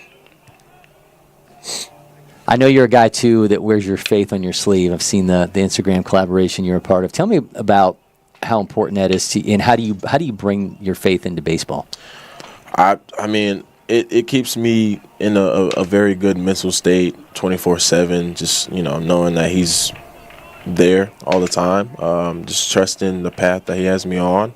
And, it just keeps me from being shaken from failure because, I mean, he put me through that situation for a reason. So it's just like, what am I about to learn from this? Why did he put me in this situation? So it's just, learning from the journey he has me on. And I think that's something that having my faith is just, helps me out a lot. Does that make decisions easier, like when you think about, like, okay, I'm going to decommit, I'm going to put myself back out there and just have that faith that this is going to play out the way it's supposed to? Oh, yeah, for sure. 90.5 off the bat. Borcherding skies that one. Is our camera going to make the cut? It does not, but we see the umpire signaling that is going to be an out. So we see some really well-struck balls from this Etowah squad in this one. Nearly had a couple home runs, one nearly from Condon, a second into the game. He hit a home run on the first pitch of the game. It was 105 off the bat from Sharman, but that one just nails the wall, ends up with a double. But inning came to an end off of Curcio trying to cross the plate, and another well-struck ball there from Borcherding. I'll bring up Colin Anderson. And he just goes on and on trying to face this really tough lineup. Balk. The runner advances off the balk there from Joy. All right, so we're going to do a little something fun here. I like to put guys on the spot. We play a little random questions. So the way this works is we've got 100 questions that were generated by AI, and we just randomly pick 3, and you get to answer those. So your numbers are 12, 72, and 84. So I'm going to start off with number 12. Okay. So you're on a deserted island. You can bring one movie with you. What is it? Lego movie. The Lego movie. Lego movie, yeah. So you're going to build a Lego couch and... Yeah, because everything is awesome. Everything is awesome. Everything's awesome. That's a Yeah, that's a great answer. All right, number 72. What's your favorite hype song that doesn't fit your sport? So a song that gets you going, but it's not necessarily something that people would think of as being a song you would associate with getting hyped for baseball. With baseball, I would have to do any song from Until Japan. Underground rapper. He does not match baseball at all. It's more so somebody who would play football would listen to him. So any song from Until Japan, Pyramids. Okay. Until Japan. All right. Well, good. You're going real off the radar with these questions. All right. Number 84, last one. If you had to give a one-word pregame speech, what would it be? Let me think. Ooh. All right, I'll give you a second here. Count is 0-1 here to Carson Moore. Got 2 runners aboard here for Etowah. 4-3 lead for Stony Brook here in the 5th inning. I would say fun. Fun? Fun. I think you play your best game when you're having fun. Just having a smile on your face while playing baseball just makes it way easier. Okay, so let's play this out then. McEachern's getting ready to play today. Right. You gather the guys around, and you're going to deliver it, but you got like, how are you delivering the word fun in a way that makes it seem like, okay, I'm ready to rock. Let's do this thing. Play your game. Well, you just got to say, how are you going to say fun? Like, how are you going to say the one? How do you do it? How do you deliver it? I'd be like, fun. There you go. That's what I'm talking about. Yeah, because if you just say fun, like if you like fun, they're just going to be like, yeah. What is he talking about? Yeah, that's not hyping anybody up for anything. Right. All right, that's some good stuff. I knew you'd deliver. 1-2 count here to Moore. New pitcher Joy at the plate for Stony Brook. You're going to see the Stony Brook team tomorrow. Got Aiden Ruiz at shortstop. What do you know about these guys? Or do you guys even like look ahead to the team, or do you kind of just like, we'll just figure it out when we get out there? Usually we look ahead. With this team being out of state, it was a little bit harder, but with Aiden, you can find a good bit about him. Great glove, great bat to ball, good player. So, I mean, yeah, this team should be a pretty good game. So when he was doing the pregame batting practice, the layout here, we're on field 9, and out in the left field area is the Prep Baseball Clubhouse store. He hit the roof of the clubhouse store. Aiden hit the roof of the clubhouse store in pregame. Yeah, got some serious pop in that bat. Right. And there's so many MLB scouts that are at this game. I know there are going to be guys checking you out as well. How much do you pay attention to that? Do you look at that at all? None. None? Not at all. I don't pay attention to outside stuff, outside voices. Just play my game and things will fall in line. So tell me how you're able to do that, because some guys can kind of get caught up in it. And like you've been a part of the feature games, and you've looked there and seen swing. That one 91.9 off the bat of Moore. That one's driven all the way to the wall. Runner taking off for third. We're going to have a tie ball game. Moore going to hold at second, make it 2 runs. Swing. Etowah now leads 5-4. 2-run double off the bat of Carson Moore. Man, that was a gigantic swing you put on that pitch. Yeah, that was a really good swing. How do I do it? Honestly, it's been a long journey with being able to, keep the white noise or the voices outside of my head. But just control what you can control. You can't control what people think of you, no matter what you do. So it's, with that mindset, it becomes harder. I mean, it becomes easier to block out the voices. All right, we got a mound meeting here, so I want to take advantage of this, and I've always wanted to do this with you. We're going to cut to our main camera. We're going to do pitch grips here with Chub Jones Jr. So right into the camera here, take us through, kind of show me pronation-wise what you do, and I want to get inside the Chub Jones Jr. arsenal. Fastball, pretty simple. Closed fingers right here. Make sure my middle finger's a little bit over the seams. Curveball, a little traditional. Get right here. I throw a kick change. So right here, but kick change, come across it, with the spike, the middle finger. Splitter. Okay. Right here. Keep the palm up. Yeah, that's pretty much all my pitches. So take me inside that kick change a little bit. Did that develop over time? Did you throw a traditional change and then kind of just pick up on that? I didn't throw a changeup at all. Shout out to Maven. We developed this maybe 5 days before the season. Wow. And I can't really pronate that well. So with the kick change, you don't really have to pronate. You just come across it, and it'll do changeup-like movement. And we threw it for about 5 days, and it's worked out. It's kept people off my fastball. A lot of swing and miss. I think I have the most strikeouts with this pitch. Wow. Yeah. And so you just developed that pitch going into this season? I did. Yeah. That's incredible. Yeah.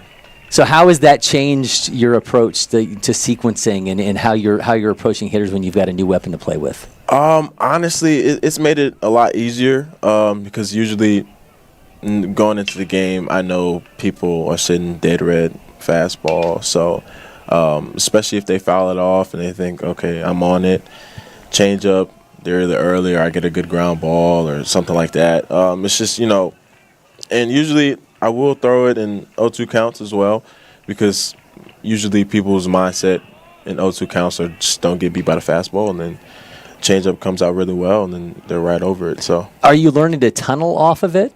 I have learned, and it's been tremendous. I throw tomorrow, so. Okay. Well, I'm going to see it in action. We're doing your game tomorrow at 3 o'clock, so we're going to be talking all about this tomorrow.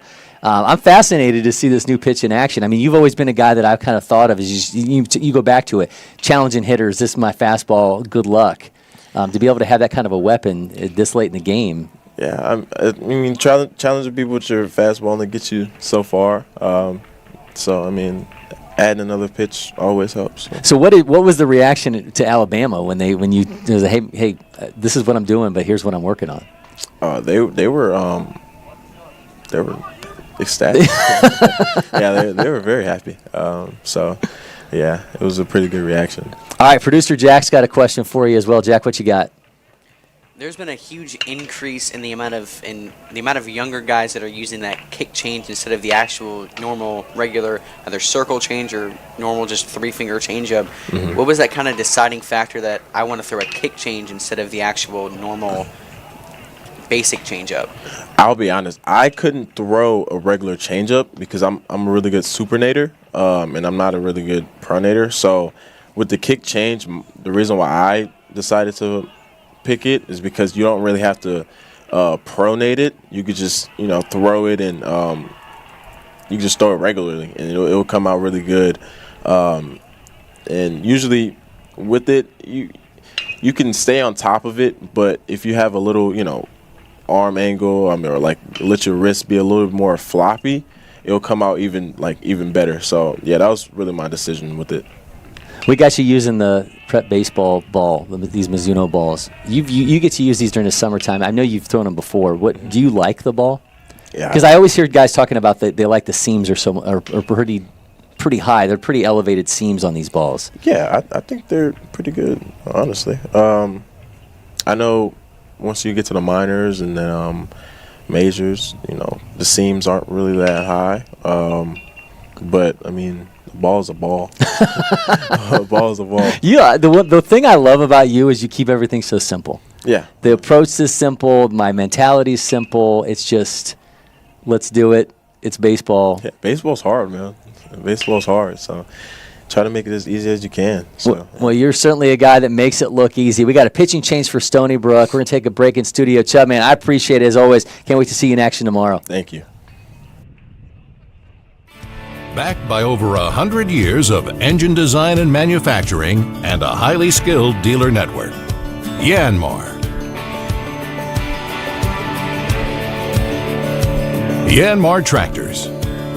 Quality. Hardworking. Reliability. Leave no job unfinished. Yanmar.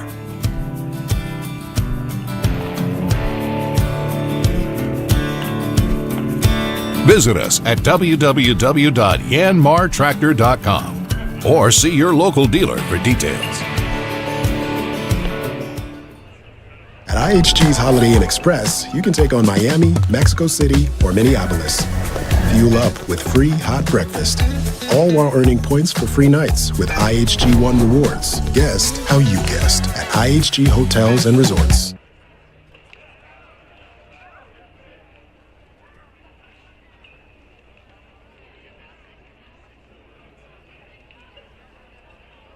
Chub Jones Jr. exits. Luke Donaldson from Rivers, Texas Tech commit, steps in. Luke, man, appreciate you doing this. Thank you for having me. Man, what a big year for you. I kind of go back to thinking about 16U National Championship, and not to say that you weren't on the radar, but I felt like that performance really made people pay attention to you. And then shortly thereafter, here you are, a Red Raider commit.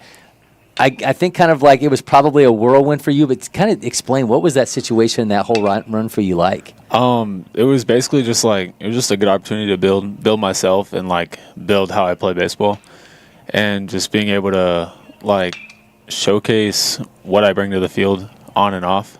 It was just a great opportunity, and I took advantage of it. At what point did Texas Tech kind of get involved with you, and how quick was the decision to say I'm going to be a Red Raider?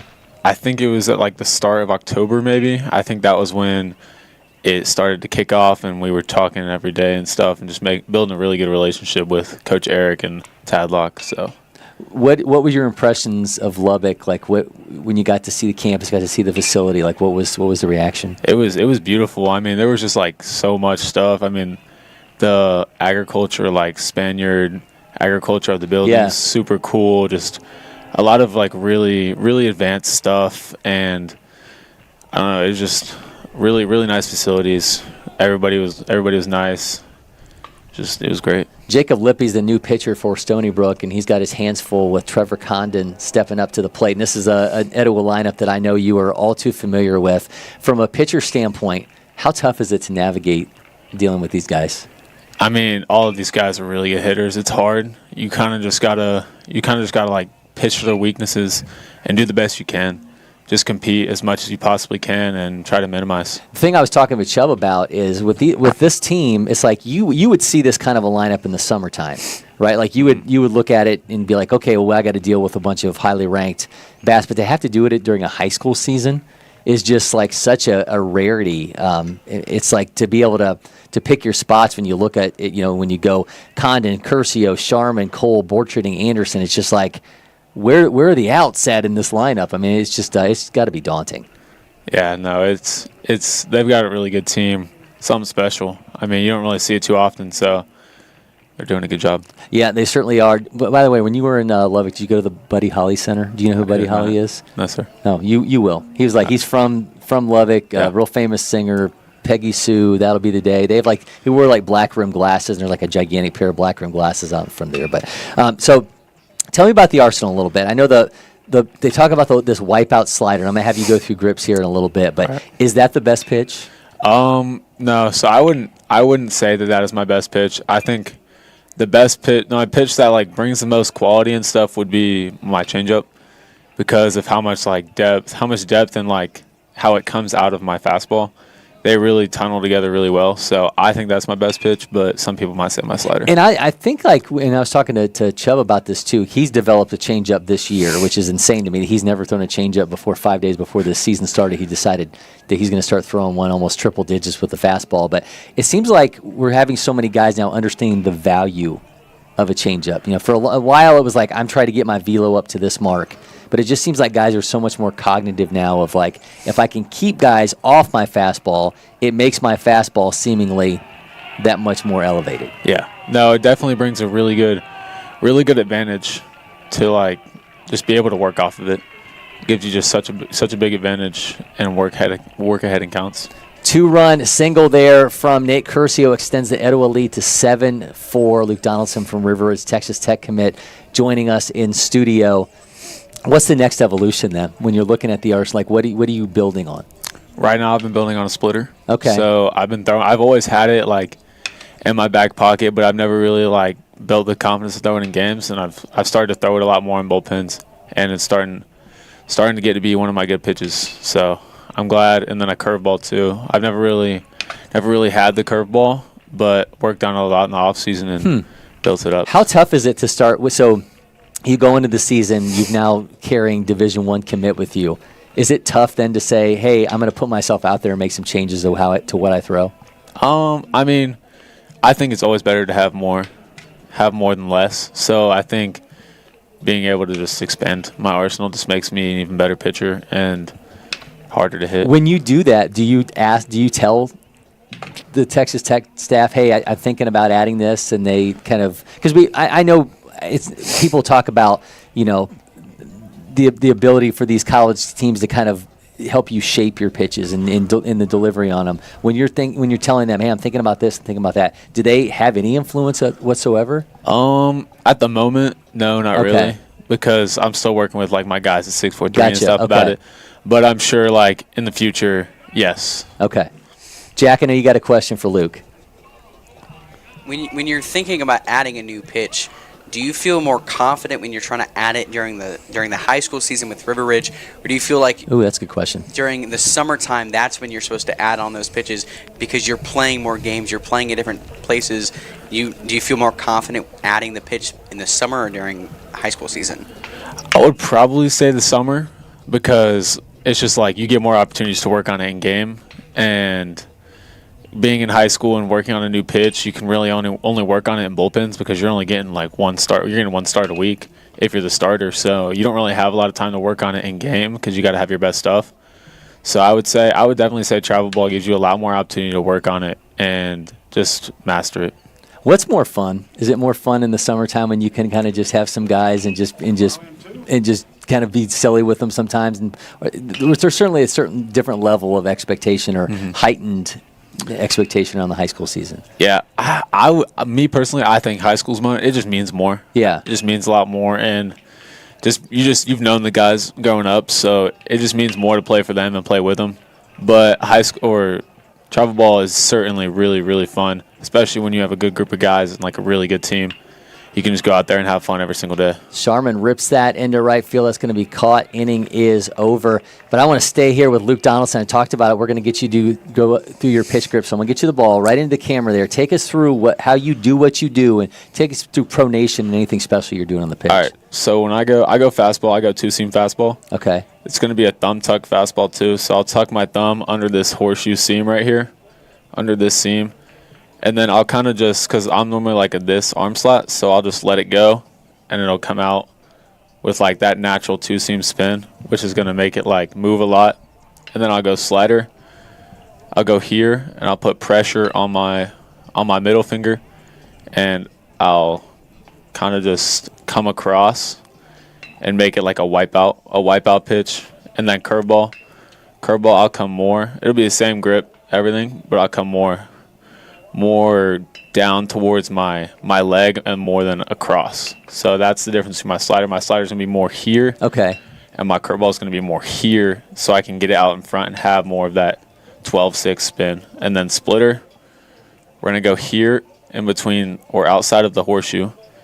And then normally my thumb will like barely hang on just so I have some extra stability. But I'll work through it, and I'll try and get this finger to come through so I can feel that through. And then on my changeup, I'm going to go inside the seams on like a 2-seam changeup, kind of go inside the seams, and I'll pronate. When that splitter, how hard was it for you to kind of just get used to your fingers being spread that far apart? So I learned it in 15U, and I kind of just like had a baseball in my hand, just walked around with it like this. Got comfortable with the fingers, and obviously the fingers grew, so it got a little bit easier, but just finding comfortability with it. I had Joseph Contreras in here, and he throws that fork ball that he learned from his dad. Yeah. He said, like, from the age of, like, 9, he was trying to, like, just hold it. Just do it with a softball to try to get his hands to be spread far out that he could do it. And he's actually gotten to the point where he'll do it between his index finger, his ring finger, and his middle finger, too. Yeah. Which is just crazy to me that you could have that much separation in those fingers to be able to get a baseball in there, but just absolutely crazy stuff. Great stuff there, Luke. All right. The scouts, and that they say you have a projectable frame. Do you know what that means? That means you can put weight on. Yeah. Tell me about the pursuit of putting weight on, because what do we have you listed as now? 6'3", 165. I mean, you could probably put another 30 pounds on at 6'3". Yeah. How do you do it? How do I do it? I mean, it's really just like I'm super active. Yeah. So that makes it even more difficult. Yeah. It's just trying to keep up with my activities, and like just continuing to put weight on, because it gets hard sometimes when I'm constantly doing stuff, especially with high school baseball every single day. I'm always moving around like 2 hours at least. Yeah. So just eating a lot of protein and carbs and stuff. And honestly, the only way at your age to put on that kind of weight is to eat to the point where you don't like eating. Yeah. You know, it's like, it's just like on the clock, you got schedule, you've got stuff in your bag, I'm going to eat, 5 meals a day. I'm just going to, eat stuff that it doesn't sound great, but you're just trying to compile calories. What is it? What is kind of on that list for you when you're trying to eat that way? I mean, I try and go like 4 meals a day. Okay. So I'll have a bagel for breakfast with like some sausage biscuits, like little sausage biscuits, and then some sausage on the side. Get a lot of protein in the morning, and then lunch I'll eat throughout the day at school. So I'll have like a PB&J and some meat sticks during like second period, and then I'll have lunch, and then for dinner it's normally my mom will cook some chili or whatever, something like that. So just common meals, but it's definitely hard trying to gain a lot of weight with how much activity. And the thing you can tell them is, hey, I'm going to school on a scholarship, so you're not going to spend the money on school. You can send it on food for me now. So that's a positive there. You're going to be you're an upperclassman now, and obviously with that comes the expectation of leadership. Was that hard for you to go into the season and try to think to yourself, it's time to be a leader on this team now? No, not really, because I've kind of, growing up on like different teams I've kind of had to like adopt that leadership ability. So I wouldn't say it's been hard for me to gain leadership, like learn how to be a leader. I think it's just naturally fell in there. So being able to lead a team confidently, and just being able to have everyone confident in me is a really big. And obviously that means leading by example, right? So how do you kind of approach it from that end of being like, I have to have the same mentality every practice. I have to approach each practice the same way, because I want the freshmen and sophomores to see like this is the expectation with this program. Yeah, really just always giving your best effort, and like just holding people accountable, especially when like someone makes an error, just picking them up and telling them to go again, because they're not going to get better if they just stop. So I think that like being able to just show them a good example of how it is to be like better than what you think you are, and like just set a great expectation, because if you have a high expectation, you're going to play a lot better. Who did that for you when you were thinking about the early days at River Ridge? Who did that? Probably KJ. Okay. Yeah, KJ. And that's a guy you're in. If you're thinking about a KJ Hart, like look wise, skill wise, like that's a guy very much in the same vein. Yeah, as you. no, he always set himself at a really high standard. So kind of just being able to learn off of him just really made a big impact of like being a leader and setting an expectation. And that's a guy too, can get it done at the plate and on the mound. Was it nice to have somebody that built like you, that's able to do both those things? You could almost like, I'll say emulate, but kind of be like, okay, this is what it takes to be successful on both sides of the game. Oh, 100%. 100%. Being able to just see him up there competing and just like having the same mentality, because me and him kind of have that like dog mentality, just going up there and competing and doing whatever it takes to win. I think it's just really important to be able to see him do that all day, every day. We got a fantastic matchup, by the way. I'm not sure if you know much about the batter right now, but Aiden Ruiz, one of the top players in the class of 2026, the top-ranked shortstops in the nation, going against Matthew Sharman. And this one goes to Sharman, gets a strikeout, and Sharman is absolutely fired up. And an arm, obviously, I know you're all too familiar with. What stands out to you when you watch Sharman pitch? I just think his ability to like work off of pitches and like just locate every pitch, because he has so much movement and so much control that he takes advantage of it. He takes a lot of advantage of it, and he gets ahead early. And he's a guy, too, that I say has been baseball famous, but he's been baseball famous for a while in terms of, the social media side of it. This guy was on Team USA. When you think about your own profile growing, like how does a player handle when things kind of start to be the point where you've got that prospect rank, you've got that, that commitment with you, you've kind of got the expectations. How does a player handle that? I think just doing what they're doing and not trying to like get ahead of themselves, because being at that stage, you can think that you're better than what you really are. So just staying humble and like just competing every day. Well, that's great stuff. Luke Donaldson, man, thank you so much for stopping by. I appreciate it. Thank you so much. We're going to take a break in studio. We'll be back with more from the battle for Bartow.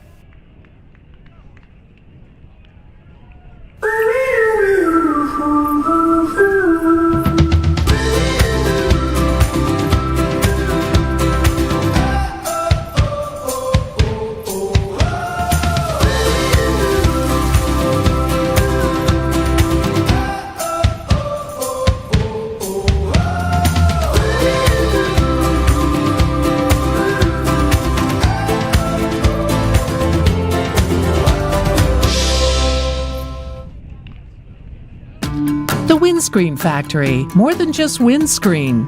We're a full-service sports facility contractor. We manufacture windscreen for sports and construction, do fence repair and installation, and fabricate field netting and batting cages. In addition to manufacturing the products, we also install upon request. We make safety padding for backstops, rails, and walls, as well as full-service print shop with logo, branding, and signage capabilities. Please call us for a quote today. IHG's Holiday Inn Express, you can take on Miami, Mexico City, or Minneapolis. Fuel up with free hot breakfast, all while earning points for free nights with IHG One Rewards. Guest how you guessed at IHG Hotels and Resorts. This is our brand. It's chips. Subs, of course. Soda. This. That. Sweets. Smiling faces. Green. More green. Ice cream. But first, veggies. How about a meal for one? Or hummus is fun. Time for cleanup? Done. All this goodness. Your life, your brand. Publix, where shopping is a pleasure.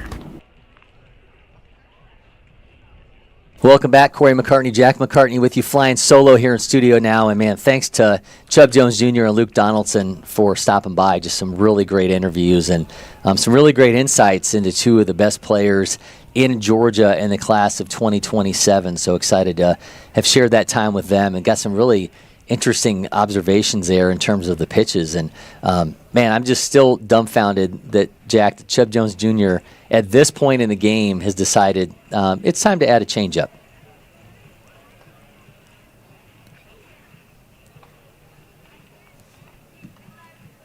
Joy's back on the mound here for Stony Brook. Lippy on the mound for Stony Brook. Colin Joy was the pitcher before Lippy. Dyson Sparks at the plate now for Etowah. Sparks rips that right into the glove of the second baseman. So caught by Eddie Flores for out number 1. That'll bring up Caden Borcherding. So Sparks replacing Dion Cole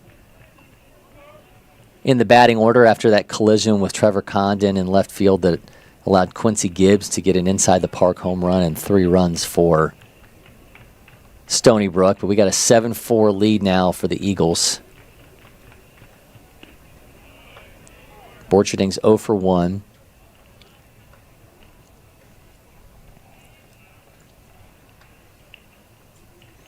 The sea of scouts starting to dissipate a little bit behind home plate.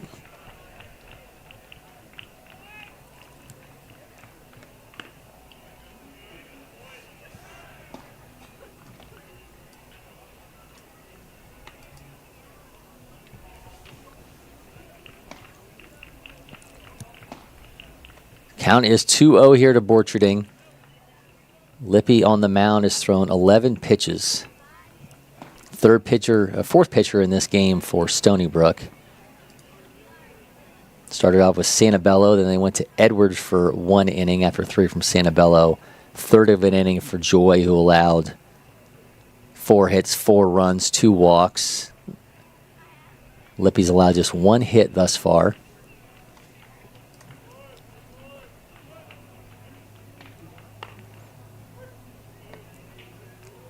Lippy Vassar signee.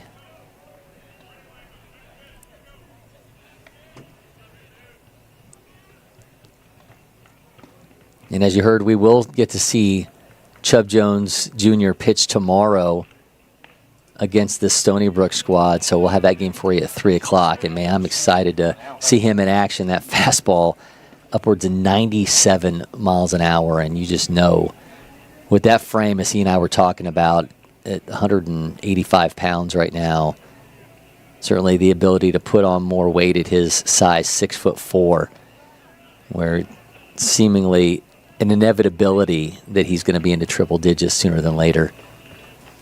Well, Chubb's also one of those guys he is a great bat and is also really good on the field. He's just one of those guys that all around is such an amazing athlete. He can pitch well, does a great job at the mound, but can also get you outs and at shortstop or third base, and can hit a tank whenever you need him. Yeah, I think it's definitely a great thing too that guys like Matthew Sharman and Chub Jones Jr. don't have to necessarily pick anymore. I think if you're, especially Chub, if you've got those abilities, get a hit by pitch there to Anderson, he's going to make his way down to first base. That so many coaches now are so much more willing, especially the collegiate level now, to allow guys to be two ways. And I think that's something that Chubb's always been adamant about, is that he is a two-way.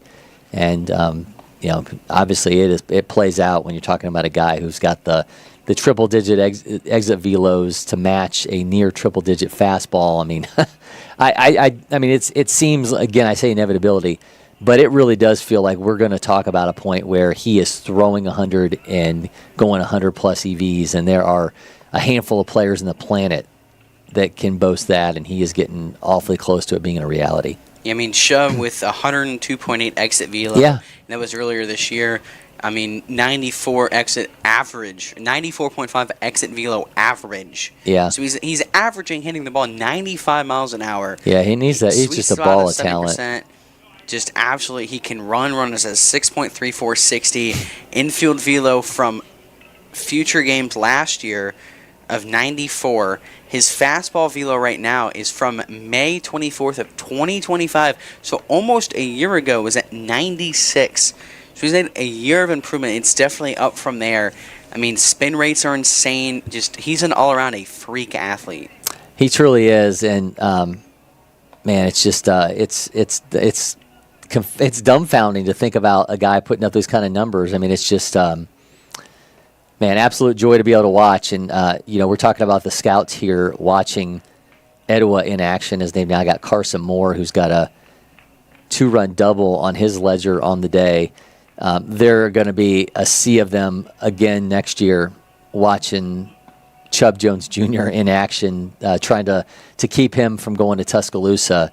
I anticipate going to be one of the most sought-after high school players in the nation a year from now, and we're going to have a front row seat at his path to that. We'll get in, watch him in action tomorrow, 3 o'clock against Stony Brook. So if you're watching this one, come back tomorrow. So it should be a whole lot of fun to watch that. And we already saw Matthew Sharman taking on Aiden Ruiz tomorrow. We'll get to see it with Jones going against Ruiz in this tough Stony Brook lineup. So it's going to be a definite treat. So you do not want to miss that.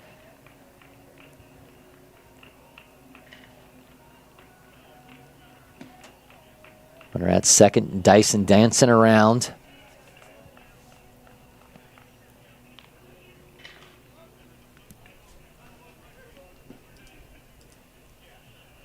The Stars have certainly come out in this one. You think about Sharman has thrown 5 innings thus far. He's left 3 hits, 7 strikeouts. Condon led off the game, first pitch home run.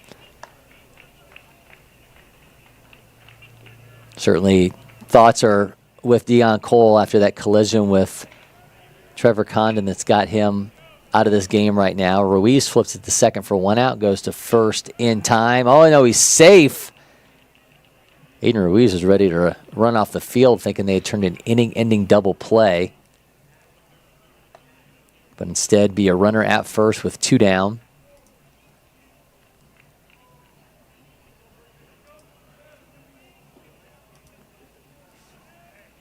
So Moore's aboard, and that'll bring up Caden Briggs. Briggs 0 for 1. Etowah 7 runs on 7 hits. Stony Brook 4 runs on 3 hits.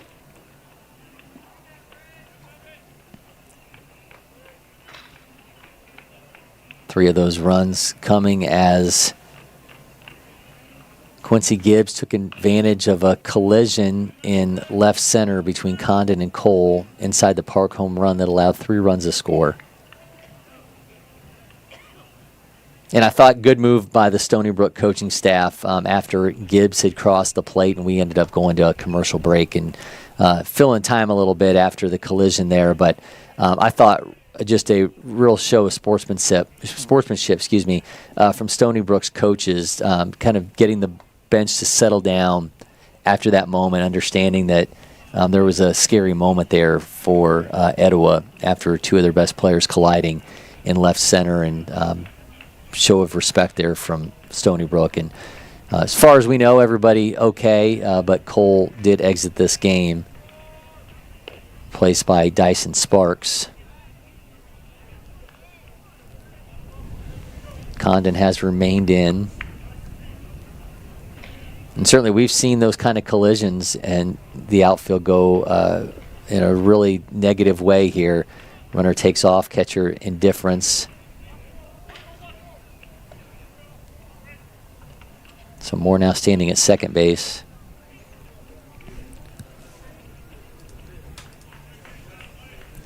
Nate Curcio 2 for 3 in this game with 2 RBI for Etowah. Sharman 2 for 4 with 2 doubles, 2 RBIs. Moore standing at second, 1 for 4 with 2 runs driven in, and Condon drove it himself off the leadoff home run. Ruiz camps underneath it. That'll be out number 3. Etowah leads 7-4. We're headed to the bottom of the 6th inning in the battle for Bartow. We'll be right back from LakePoint Sports. Backed by over 100 years of engine design and manufacturing and a highly skilled dealer network. Yanmar. Yanmar Tractors. Quality. Hardworking. Reliability. Leave no job unfinished. Yanmar.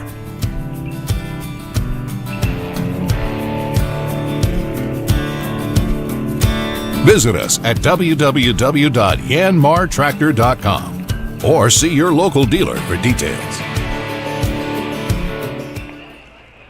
This is our brand. It's chips. Subs, of course. Soda. This. That. Sweets. Smiling faces. Green. More green. Ice cream. But first, veggies. How about a meal for one? Or hummus is fun. Time for cleanup? Done. All this goodness. Your life, your brand. Publix, where shopping is a pleasure. At IHG's Holiday Inn Express, you can take on Miami, Mexico City, or Minneapolis. Fuel up with free hot breakfast, all while earning points for free nights with IHG One Rewards. Guest how you guessed at IHG Hotels and Resorts.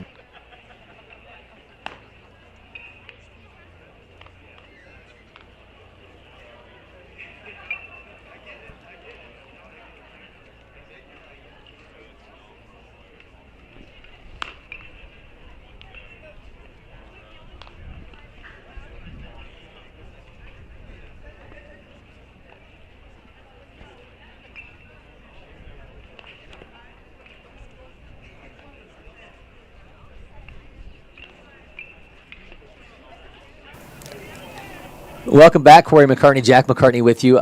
You probably just caught that if you were watching a few seconds ago. Matthew Sharman, his day's over on the mound. He went 5 innings, 3 hits, 4 runs, all earned, 2 walks, 7 strikeouts, gave up the inside the park home run.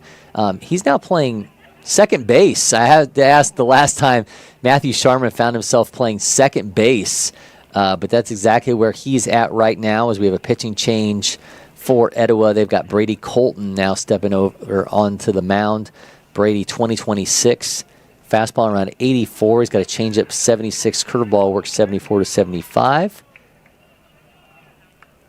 Right now, Matthew Sherman tracking towards being player of the game. I would bet he probably has not played second base in a game since he was probably playing at Hobgood Park back in the day. But man, this he remains on the field.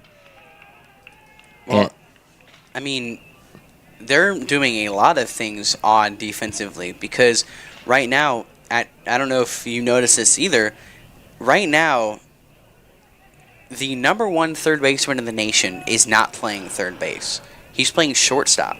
Colin Anderson is right now playing shortstop. You got Matthew Sharman, who's one of the top-ranked pitchers in the nation, who usually, is at first base, yeah. Usually, yeah, whenever they're not pitching. We saw it last year. Jackson Rose and him would switch between whoever was pitching would play first base. Now at second base right now. But you also have Jackson Norwood, who's playing third base right now for Etowah. And then they at first base, pretty sure they have Caden Briggs right there. I will say we had been following outside of our own Aware TV statistics. We've been following on Game Changer, but after the collision that we had in the 4th inning, the Game Changer for Etowah has actually gone silent. So it's been kind of hard to keep up a little bit with any defensive realignments that they might have. That was Colin Raymond, by the way, striking out against Colton for the first out of the inning. Brings up Mateo Lopez. Got Angelo Simonello to follow. Bottom of the 6th, Stony Brook, of course, the home team. So we will play a bottom of the 7th inning. Unless Stony Brook can compile something together here in the 6th. It's a strike from Colton. I will admit, not too familiar with Brady Colton's game, but liking what I'm seeing so far from the 6'3", 205-pound lefty. He's got a 2-1 count now here against Lopez.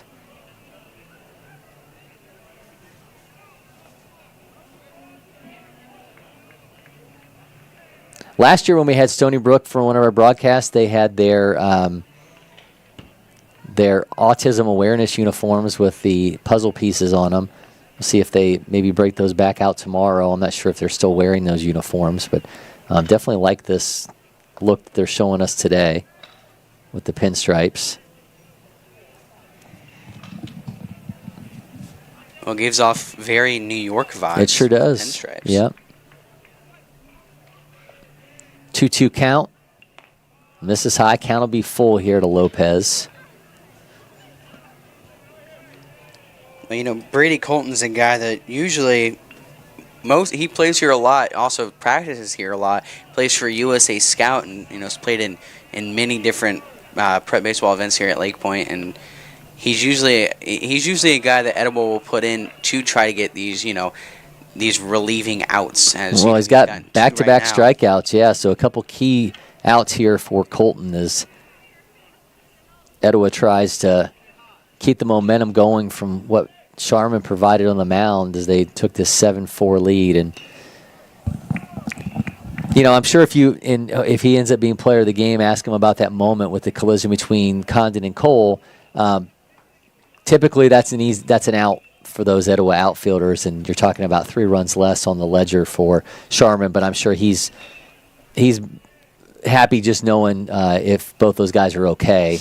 Obviously, them needing all the weapons they can possibly get and have for them to go on a deep run and try to get the second state championship of this senior class's careers. It's a short hopper. Anderson has it at short, and he'll bring it into the inning. And that athleticism of Colin Anderson on display, slides over from third to shortstop, makes it look easy. We are through 6 innings. We'll be back with the top of the 7th from LakePoint Sports.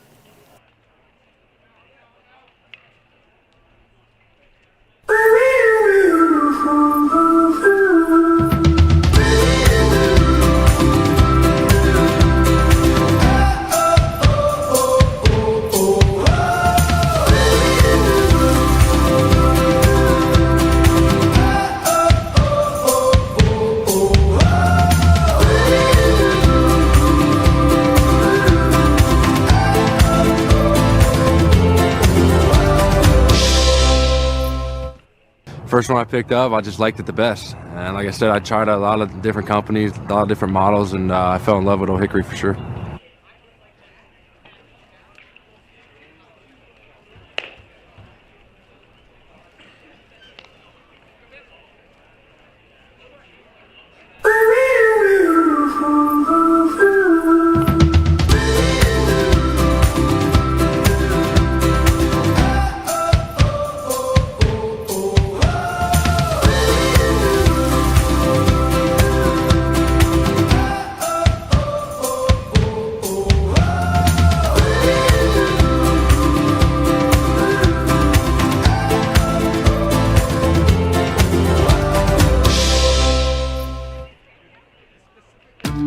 Windscreen Factory, more than just windscreen.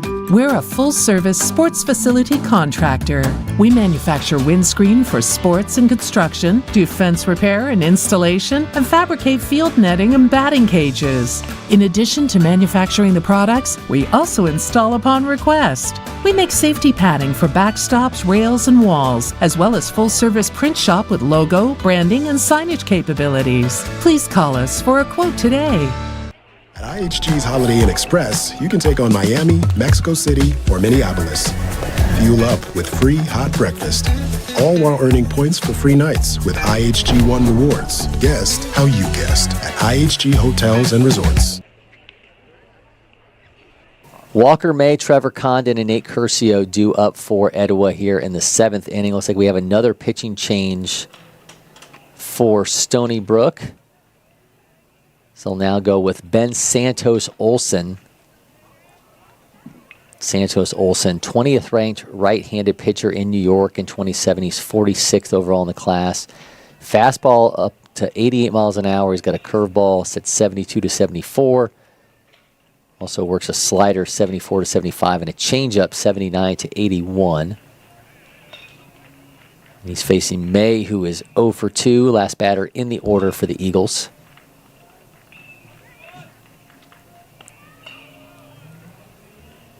That miss makes it 2-0.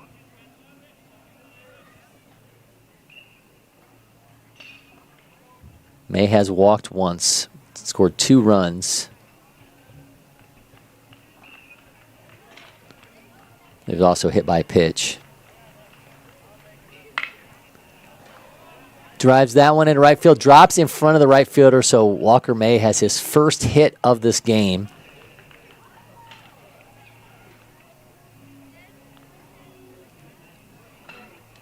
And it looks as though Trevor Condon's being replaced in the order as well.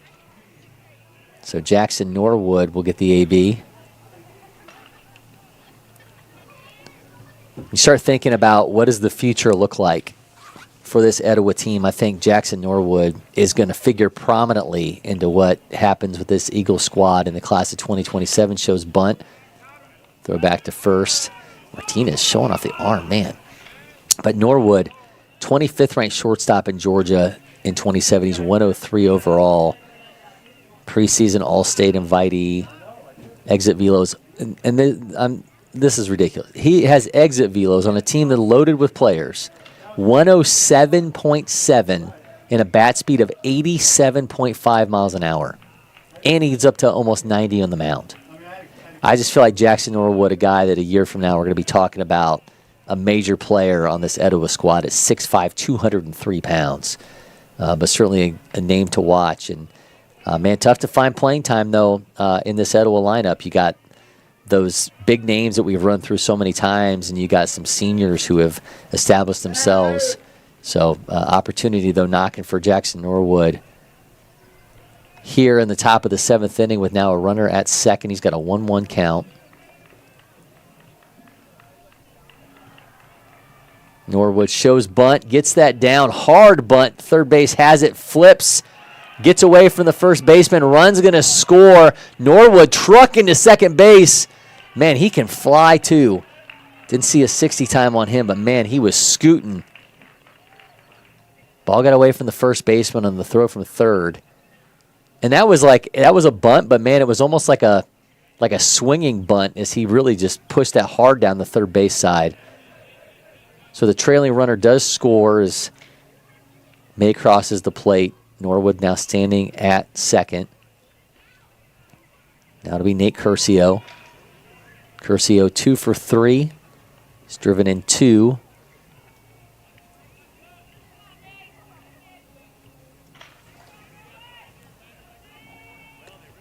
You know, I talk about it a lot, that in baseball it's such a mental game that you really have to become, you know, a goldfish when it comes to what's happened before and what's happened today. According to Game Changer yesterday, Etowah had 4 errors in their loss to Brookwood, wow, including 3 from Nate Curcio. But today, we've seen him have that goldfish mentality and be like, today is a new day. Yes, it is. And that he has done so well today as, you know, trying to forget the past and make a new future. Yeah, I mean, the only thing you could conceivably say that hasn't gone Nate Curcio's way in this game was when Sharman had that 105-mile-an-hour double off the wall. He tried to score from second and got thrown out at home. But outside of that, Curcio's had himself a day. But, I mean, really, that was Coach Foley's fault. Cause You're throwing – Jack's throwing his former statistics teacher under the bus. Well, here. he was waving him. Okay. He was waving him. So Nate, go. But I didn't blame Nate. All I said was that the only thing that hasn't gone Nate's way. The throwback, wow. Norwood, did they get him? Wow. Man, I'm going to tell you, that is one of that, and obviously his ranking says it. Julian Martinez is a dude behind the plate. I mean, that arm is just ultra impressive. A guy that completely trusts his ability back there, near 80-mile-an-hour catcher velo to go with a 1.8 pop time, and he just turned Jackson Norwood into a victim as he threw him out at second. 0-2 count now to Curcio. Again, he's 2 for 3. He's driven in 2 runs. Sky's that one. Yeah. The number 1 catcher in New York, the number 2 overall, number 2 player in New York, the number 9 catcher in the nation, just absolutely electric arm, and that was a great job by Aiden Ruiz. You know, instead of trying to twist around and try to tag him in front of him, of swinging that arm behind him and getting that amazing tag there. So you're going to do an interview tomorrow with Aiden Ruiz. Mm-hmm. I would legitimately ask him how much he's watched Javier Baez. I mean, because that was an El Mago kind of swipe back tag to get Norwood. I think the glove. I mean, I went through what MLB.com's prospect rankings say it's future Gold Glove caliber defense, and it is legit plus glove work from Aiden Ruiz, and we've seen it here in action in this game. The kid's special, and we'll see him tomorrow against McEachern. So if you enjoyed seeing Stony Brook today, you'll get to see more of him tomorrow. And hit by pitch delivered there to Nate Curcio, and that is the third of the game, as Colin Anderson and Caden Briggs also hit by pitch for the Eagles. I mean, you want to see two guys who are very smooth and it looks very natural when they do it. Look at Colin Anderson's swing and look at Aiden Ruiz at shortstop. Yeah, two effortless. Of the most effortlessly smooth but electric. They both, I mean, Colin Anderson, I talked about it earlier, he just has such a smooth swing, but he can bat the ball anywhere in the entire park or outside of the park. And Aiden Ruiz, I mean, so many scouts have said he can make a play from anywhere. I mean, we saw it at the when he played in the U18 World Baseball Classic. Had an amazing double play that a one-person double play all the way over in Japan. Just absolutely electric anywhere at shortstop. Matthew Sharman up for the fourth time today. He's 2 for 4. He's got 2 RBI doubles. Sends that one foul.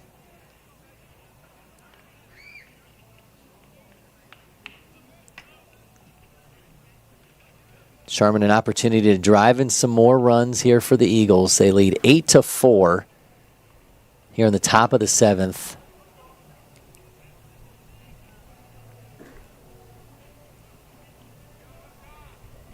The Georgia signee got an 0-2 count.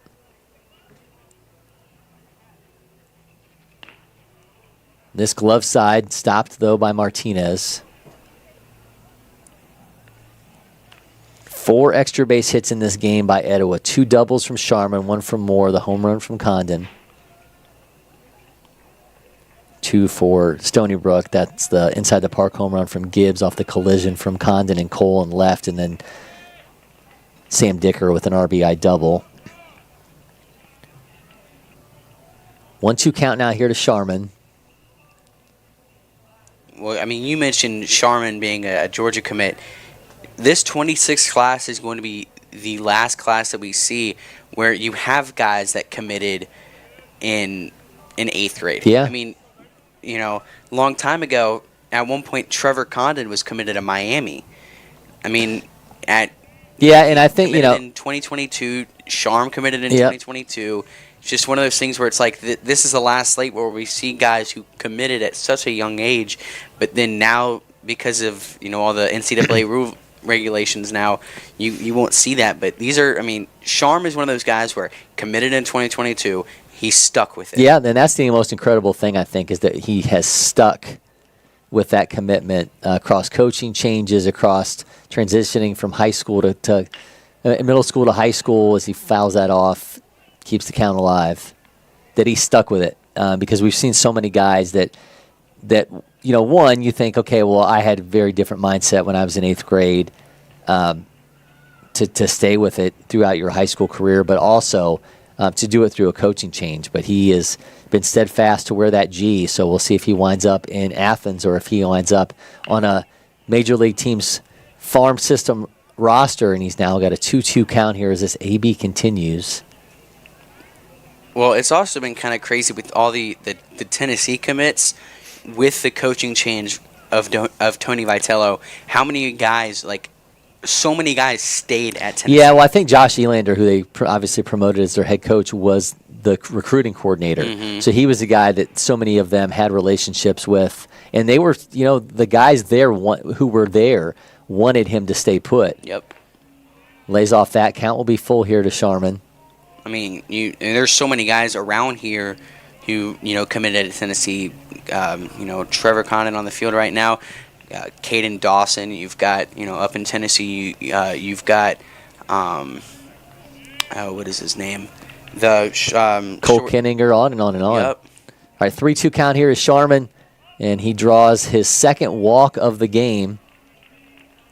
So Sharman now aboard for the 4th time in this game. This might be the first time he's actually on the base path.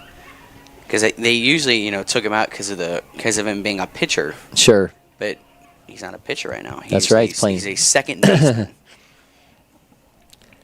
Dyson Sparks now stepping in.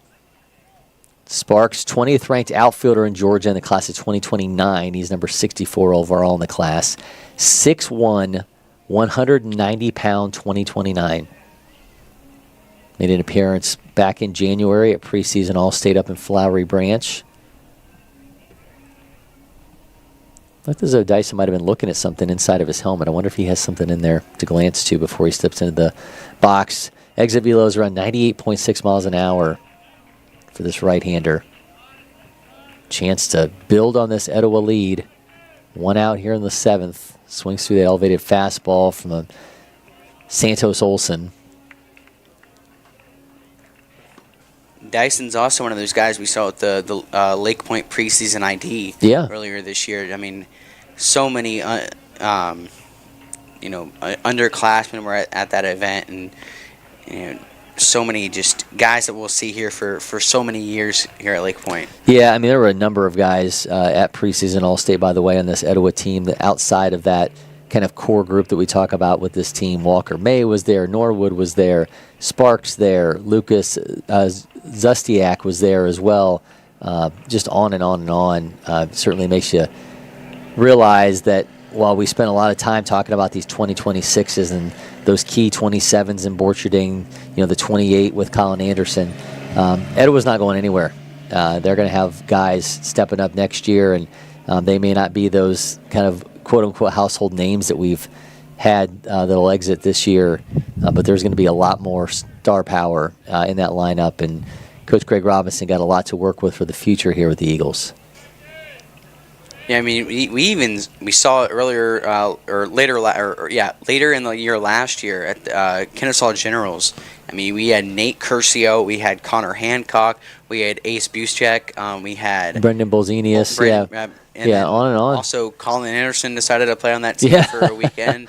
Forgot about that, yeah. Absolutely electric team. And, I mean, these Etowah guys, especially the young core, you talk about the big three there at Etowah, but so many of the young guys have played at Hamga together. They've played in all these different events. They have classes together. I mean, just this team is such a the team is like, it feels like a family a little bit, where you have so many guys who have spent so much time together. Well, Sparks now has a 1-2 count in this matchup against Santos Olson. He's got a runner at second.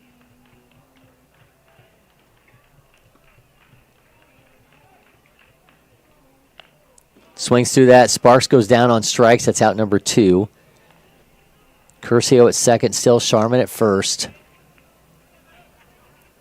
Be Borcherding's turn. Borcherding 0 for 1. He's walked twice. Georgia's number 1 player in the class of 2027. Can he break through and have his moment in this game and extend Etowah's lead? They got a runner in scoring position. Sharman at first.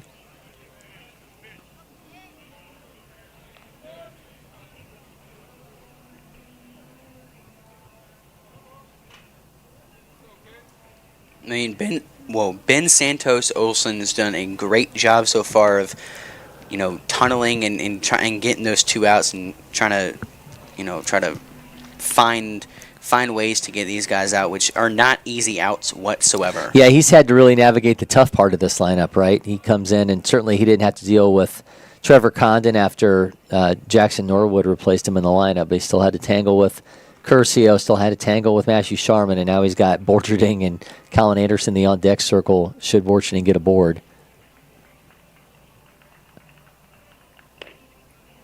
Swings through that. Count will now be even at 2-1, 2-2, excuse me. Or was it still? No, it's 2-1, excuse me. Getting too caught up in the moment. Yeah, counts 2-1. So 2 balls, 1 strike here on Borcherding.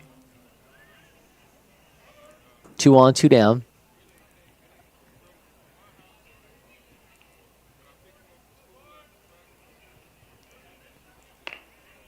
Misses high. Count now 3-1. Etowah 8 runs on 9 hits. They've committed 1 error. Stony Brook 4 runs, 3 hits, 1 error of their own.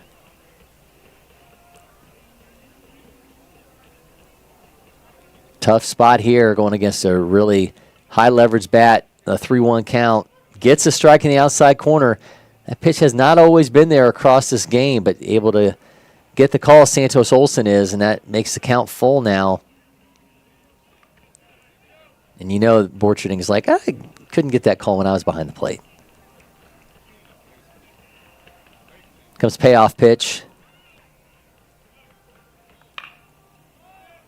He skies that one. Second base camps underneath it. That is into the glove of Eddie Flores as he kind of falls back into right field.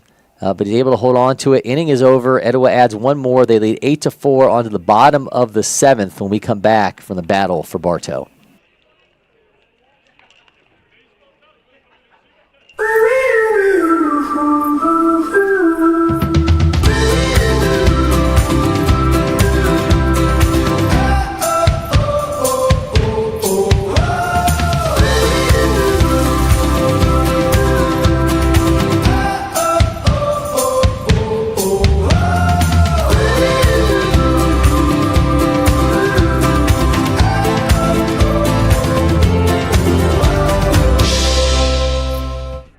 First one I picked up, I just liked it the best. And like I said, I tried a lot of different companies, a lot of different models, and I fell in love with Old Hickory for sure.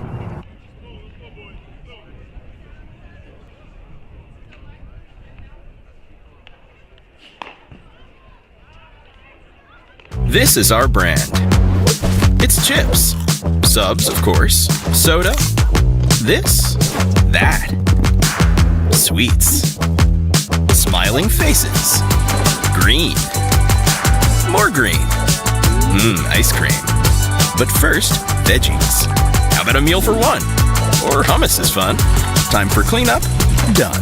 All this goodness. Your life, your brand. Publix, where shopping is a pleasure. At IHG's Holiday Inn Express, you can take on Miami, Mexico City, or Minneapolis. Fuel up with free hot breakfast, all while earning points for free nights with IHG One Rewards. Guest how you guessed at IHG Hotels and Resorts. Welcome back. Brady Colton will return on the mound here for the 7th inning for Etowah. He's got the 2 players responsible for all 4 runs for Stony Brook. First will be Sam Dicker, who hit an RBI double in the 2nd inning, and then Quincy Gibbs, who hit a 3-run inside the park home run in the 4th inning. Starts off strike 1 here against Dicker.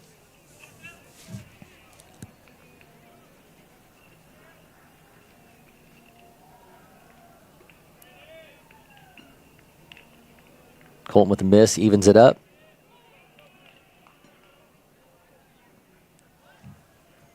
Another round of games here today in the battle for Bartow, and mentioned tomorrow we'll be back with you 3 p.m. broadcast. Dicker rips that 99.5 off his bat, and that has gone foul. Tomorrow will be McEachern and Stony Brook at 3 p.m.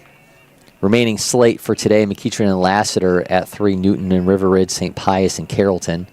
No 6 p.m. games today, and then tomorrow at noon it's Etowah, Carrollton, Cherokee, Sequoia, Newton, Dutchtown, Mount Perrin, Stony Brook, 3 p.m. slot. That McEachern Stony Brook game that will broadcast, followed by St. Pius, Newton in that same time frame, 3:30 is Dutchtown and Rabun Gap, Jackson County, Locust Grove, Webb School, and Villa Rica. And at 6 p.m., it's Rabun Gap and Jackson County.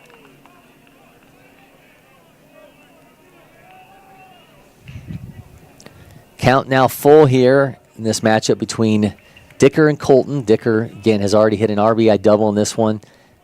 Shortening up here, getting into his 2-strike stance.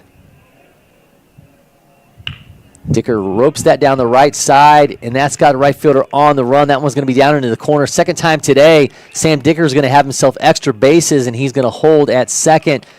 Celebrating that one. Second time today, Sam Dicker's delivering a double. That one 85.1 off his bat. Go back to it. I think you can pretty much cement New York's number 24 ranked player in the class of 2028, being here at the end of the summer for the future games. I'm just going to go out on a limb. I think he's representing. He was here for the 23 junior future games. Only makes sense that Dicker, playing like this to start his season, is going to be right there. And here is Quincy Gibbs. Gibbs has already delivered an inside-the-park home run, the 15th ranked player in New York in 28. Trying to keep the chain moving little by little. Stony Brook trying to push their way back into this. I mean, Dicker's 2 for 2 right now with, scoring a run, has an RBI, but also walked one time. I mean, he's just had an amazing job right now with this amazing pitching at Etowah of finding a way to get on. And I mean, it says on PitchAware, it says this 1 RBI. There is a little typo on PitchAware. It says Sebastian Santos Olson, but currently he is at Miami. It is his brother Xavier Santos Olson, and then there's another brother who we just saw pitching for Stony Brook, Ben Santos Olson. So you want to talk about a big 3? You got a family right there. Santos Olson's on Olson's on Olson's. 2-0 count here to Gibbs. Dicker's advanced to third. That's right down the middle for a strike.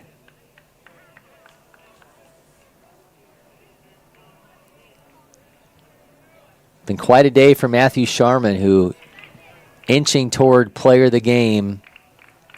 RBI double in the second inning.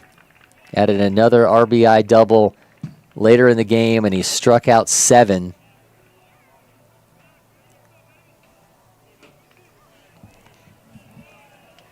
That last RBI double, 105 off his bat, is it? I'm going to have to go check. Might have put a hole in the left field wall.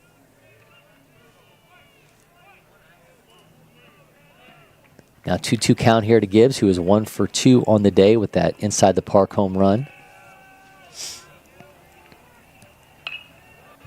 He fights that off.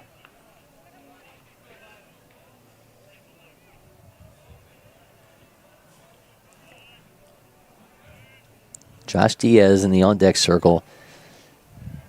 Nobody out. Sam Dicker standing at third.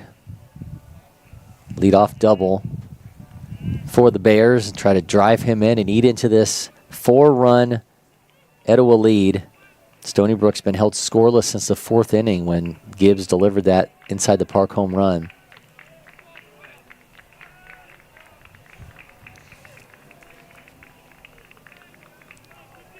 Colton on the 2-2. Spikes that. Count will be full. It's been kind of crazy to see, the huge increase, especially in the last 2 seasons, high school-wise or travel season with the combat bats. I mean, owned by Rawlings, but there are so many guys on this Etowah team who have an NIL deal with combat. Yeah, it's become the popular bat. That one is fouled. That's become the in bat. So I'm sure we'll see plenty of combat bats here at LakePoint Sports, and I've already seen they stocked them up in the Rawlings store, which is directly next to our studio here in the Baseball Village. And the craziest thing is the bat never changes. It's always just a different look. But I think they just have such a massive barrel that everyone just loves to use them. Payoff pitch here to Gibbs. Swings through it. Strikeout for Colton. Brady Colton's 3rd strikeout. An inning plus of work.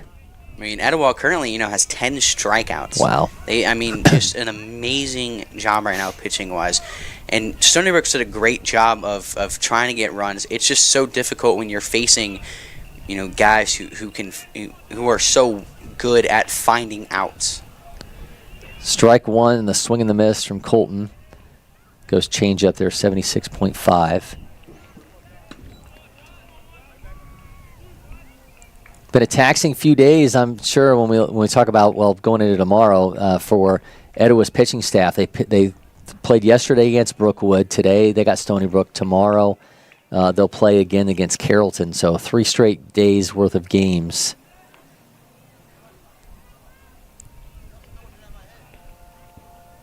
So certainly lucky to get what they did out of Sharman, and then Colton coming in to pick up the pieces here with the 6th and 7th. It's now got 1-2 count here against Josh Diaz, the left fielder. Eddie Flores awaits the on-deck circle. Colton rocking back and forth. Here comes the 1-2. Swing, miss. 4 strikeouts now for Brady Colton.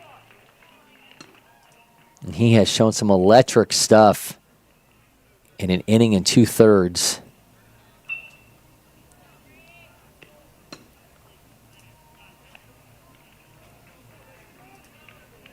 And Stony Brook's hopes now come down to Eddie Flores. He's 0 for 2. Flores has already struck out twice. Talked about the 11 strikeouts now that Etowah has amassed pitching staff-wise. 6 of them have come so far from the bottom 3 batters in this Stony Brook lineup. Gibbs, Diaz, and Flores responsible for 6 of their 11 strikeouts.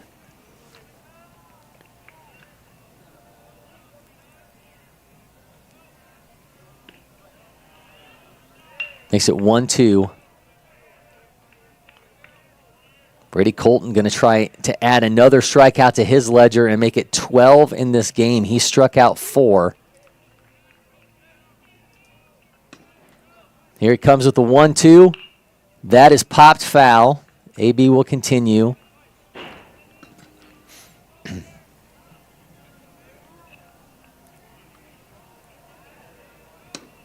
Four strikeouts already for Colton in his second inning. Saw 7 from Matthew Sharman, the starter. Here comes the 1-2. That bounces, makes it 2-2.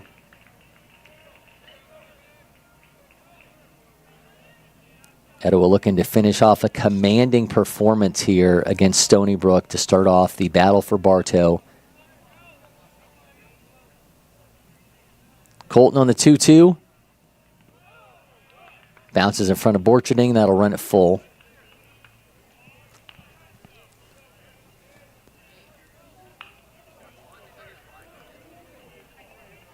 Stick around after the game. We'll talk player of the game, and then, of course, you'll be able to find our interview with the player of the game across all the LakePoint Sports social media platforms. Here comes the 3-2 from Colton.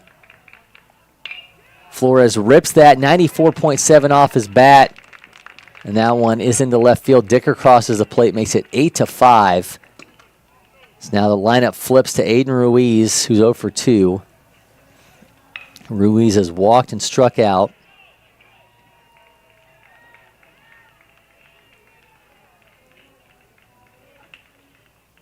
Now we're getting into a tough matchup here for Colton.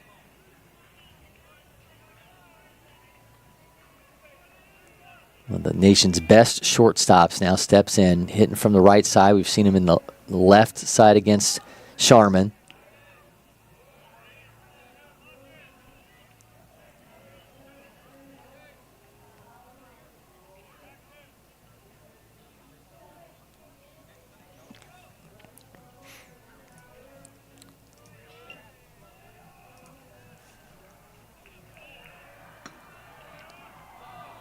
Run has scored for Stony Brook in this one. Throw back over to first. Did they get him? They got him. Back pick throw over to first from Colton on the pickoff attempt, and they're able to get the runner Flores at first. So Raiden Ruiz can only watch as this game comes to an end. Etowah 8-5 winners over Stony Brook.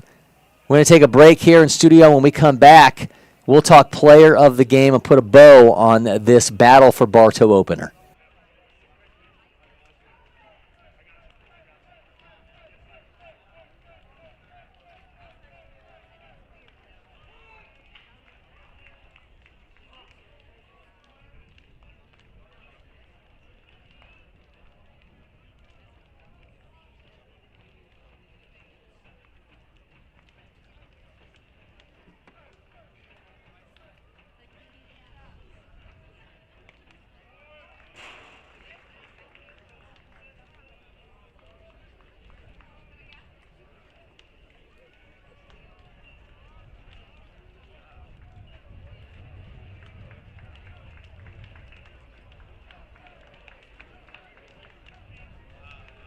Welcome back, Cory McCartney with you here in studio. Man, what an exciting game. 8-5 win for Etowah over Stony Brook to start off the battle for Bartow. And again, an exciting game that started from the offset. Leadoff pitch the entire game. First pitch, Trevor Condon, the Tennessee signee, goes solo home run. And man, we saw Matthew Sharman follow with an unbelievable pitching performance. Saw a scary moment in this one as well between the collision with Trevor Condon and Deion Cole in left field that allowed Quincy Gibbs to get a 3-run inside the park home run. But Etowah able to bounce back to get a 2-run double from Carson Moore and then able to extend this lead, get out here. 8-5, they are winners. And as we turn our attention to player of the game, certainly felt that Matthew Sharman was the pick here. He goes 5 innings pitched, allowed 3 hits, 4 runs. They were earned, but that did include that 3-run inside the park home run from Gibbs off the collision between Condon and Cole. 2 walks, 7 strikeouts in this game for the Georgia signee, and then he gets it done at the plate. Goes 2 for 4. 2 RBIs, 2 RBI doubles, including one that was 105 off his bat. So one of the best players, not only in Georgia, but in the nation in the class of 2026, coming correct. So Matthew Sharman, congratulations. Player of the game. You'll be able to find my interview with Matthew across all of our social media platforms after the game, so make sure you check that out. And as promised, we are far from done here with the battle for Bartow. Will be back tomorrow, 3 p.m. broadcast between McEachern and Stony Brook. So make sure you are tuning in for that one. Available, as always, for free on the LakePoint Facebook, YouTube, and X channel. So you will not want to miss that one. Chub Jones Jr., as he alluded to, going to be on the mound for the Indians in that one, taking on Aiden Ruiz in this Bears lineup. So you will absolutely want to tune in for that one. And, of course, if you can't make it here on campus, you can find all the baseball action here via LakePoint Live, powered by PlaySite and Pixelot. So make sure you check that out for all of our coverage. Until next time, for producer Jack McCartney, Luke Donaldson, and Chub Jones Jr., I can barely catch my breath. It's been such an exciting day. For now, we are signing off from LakePoint Sports.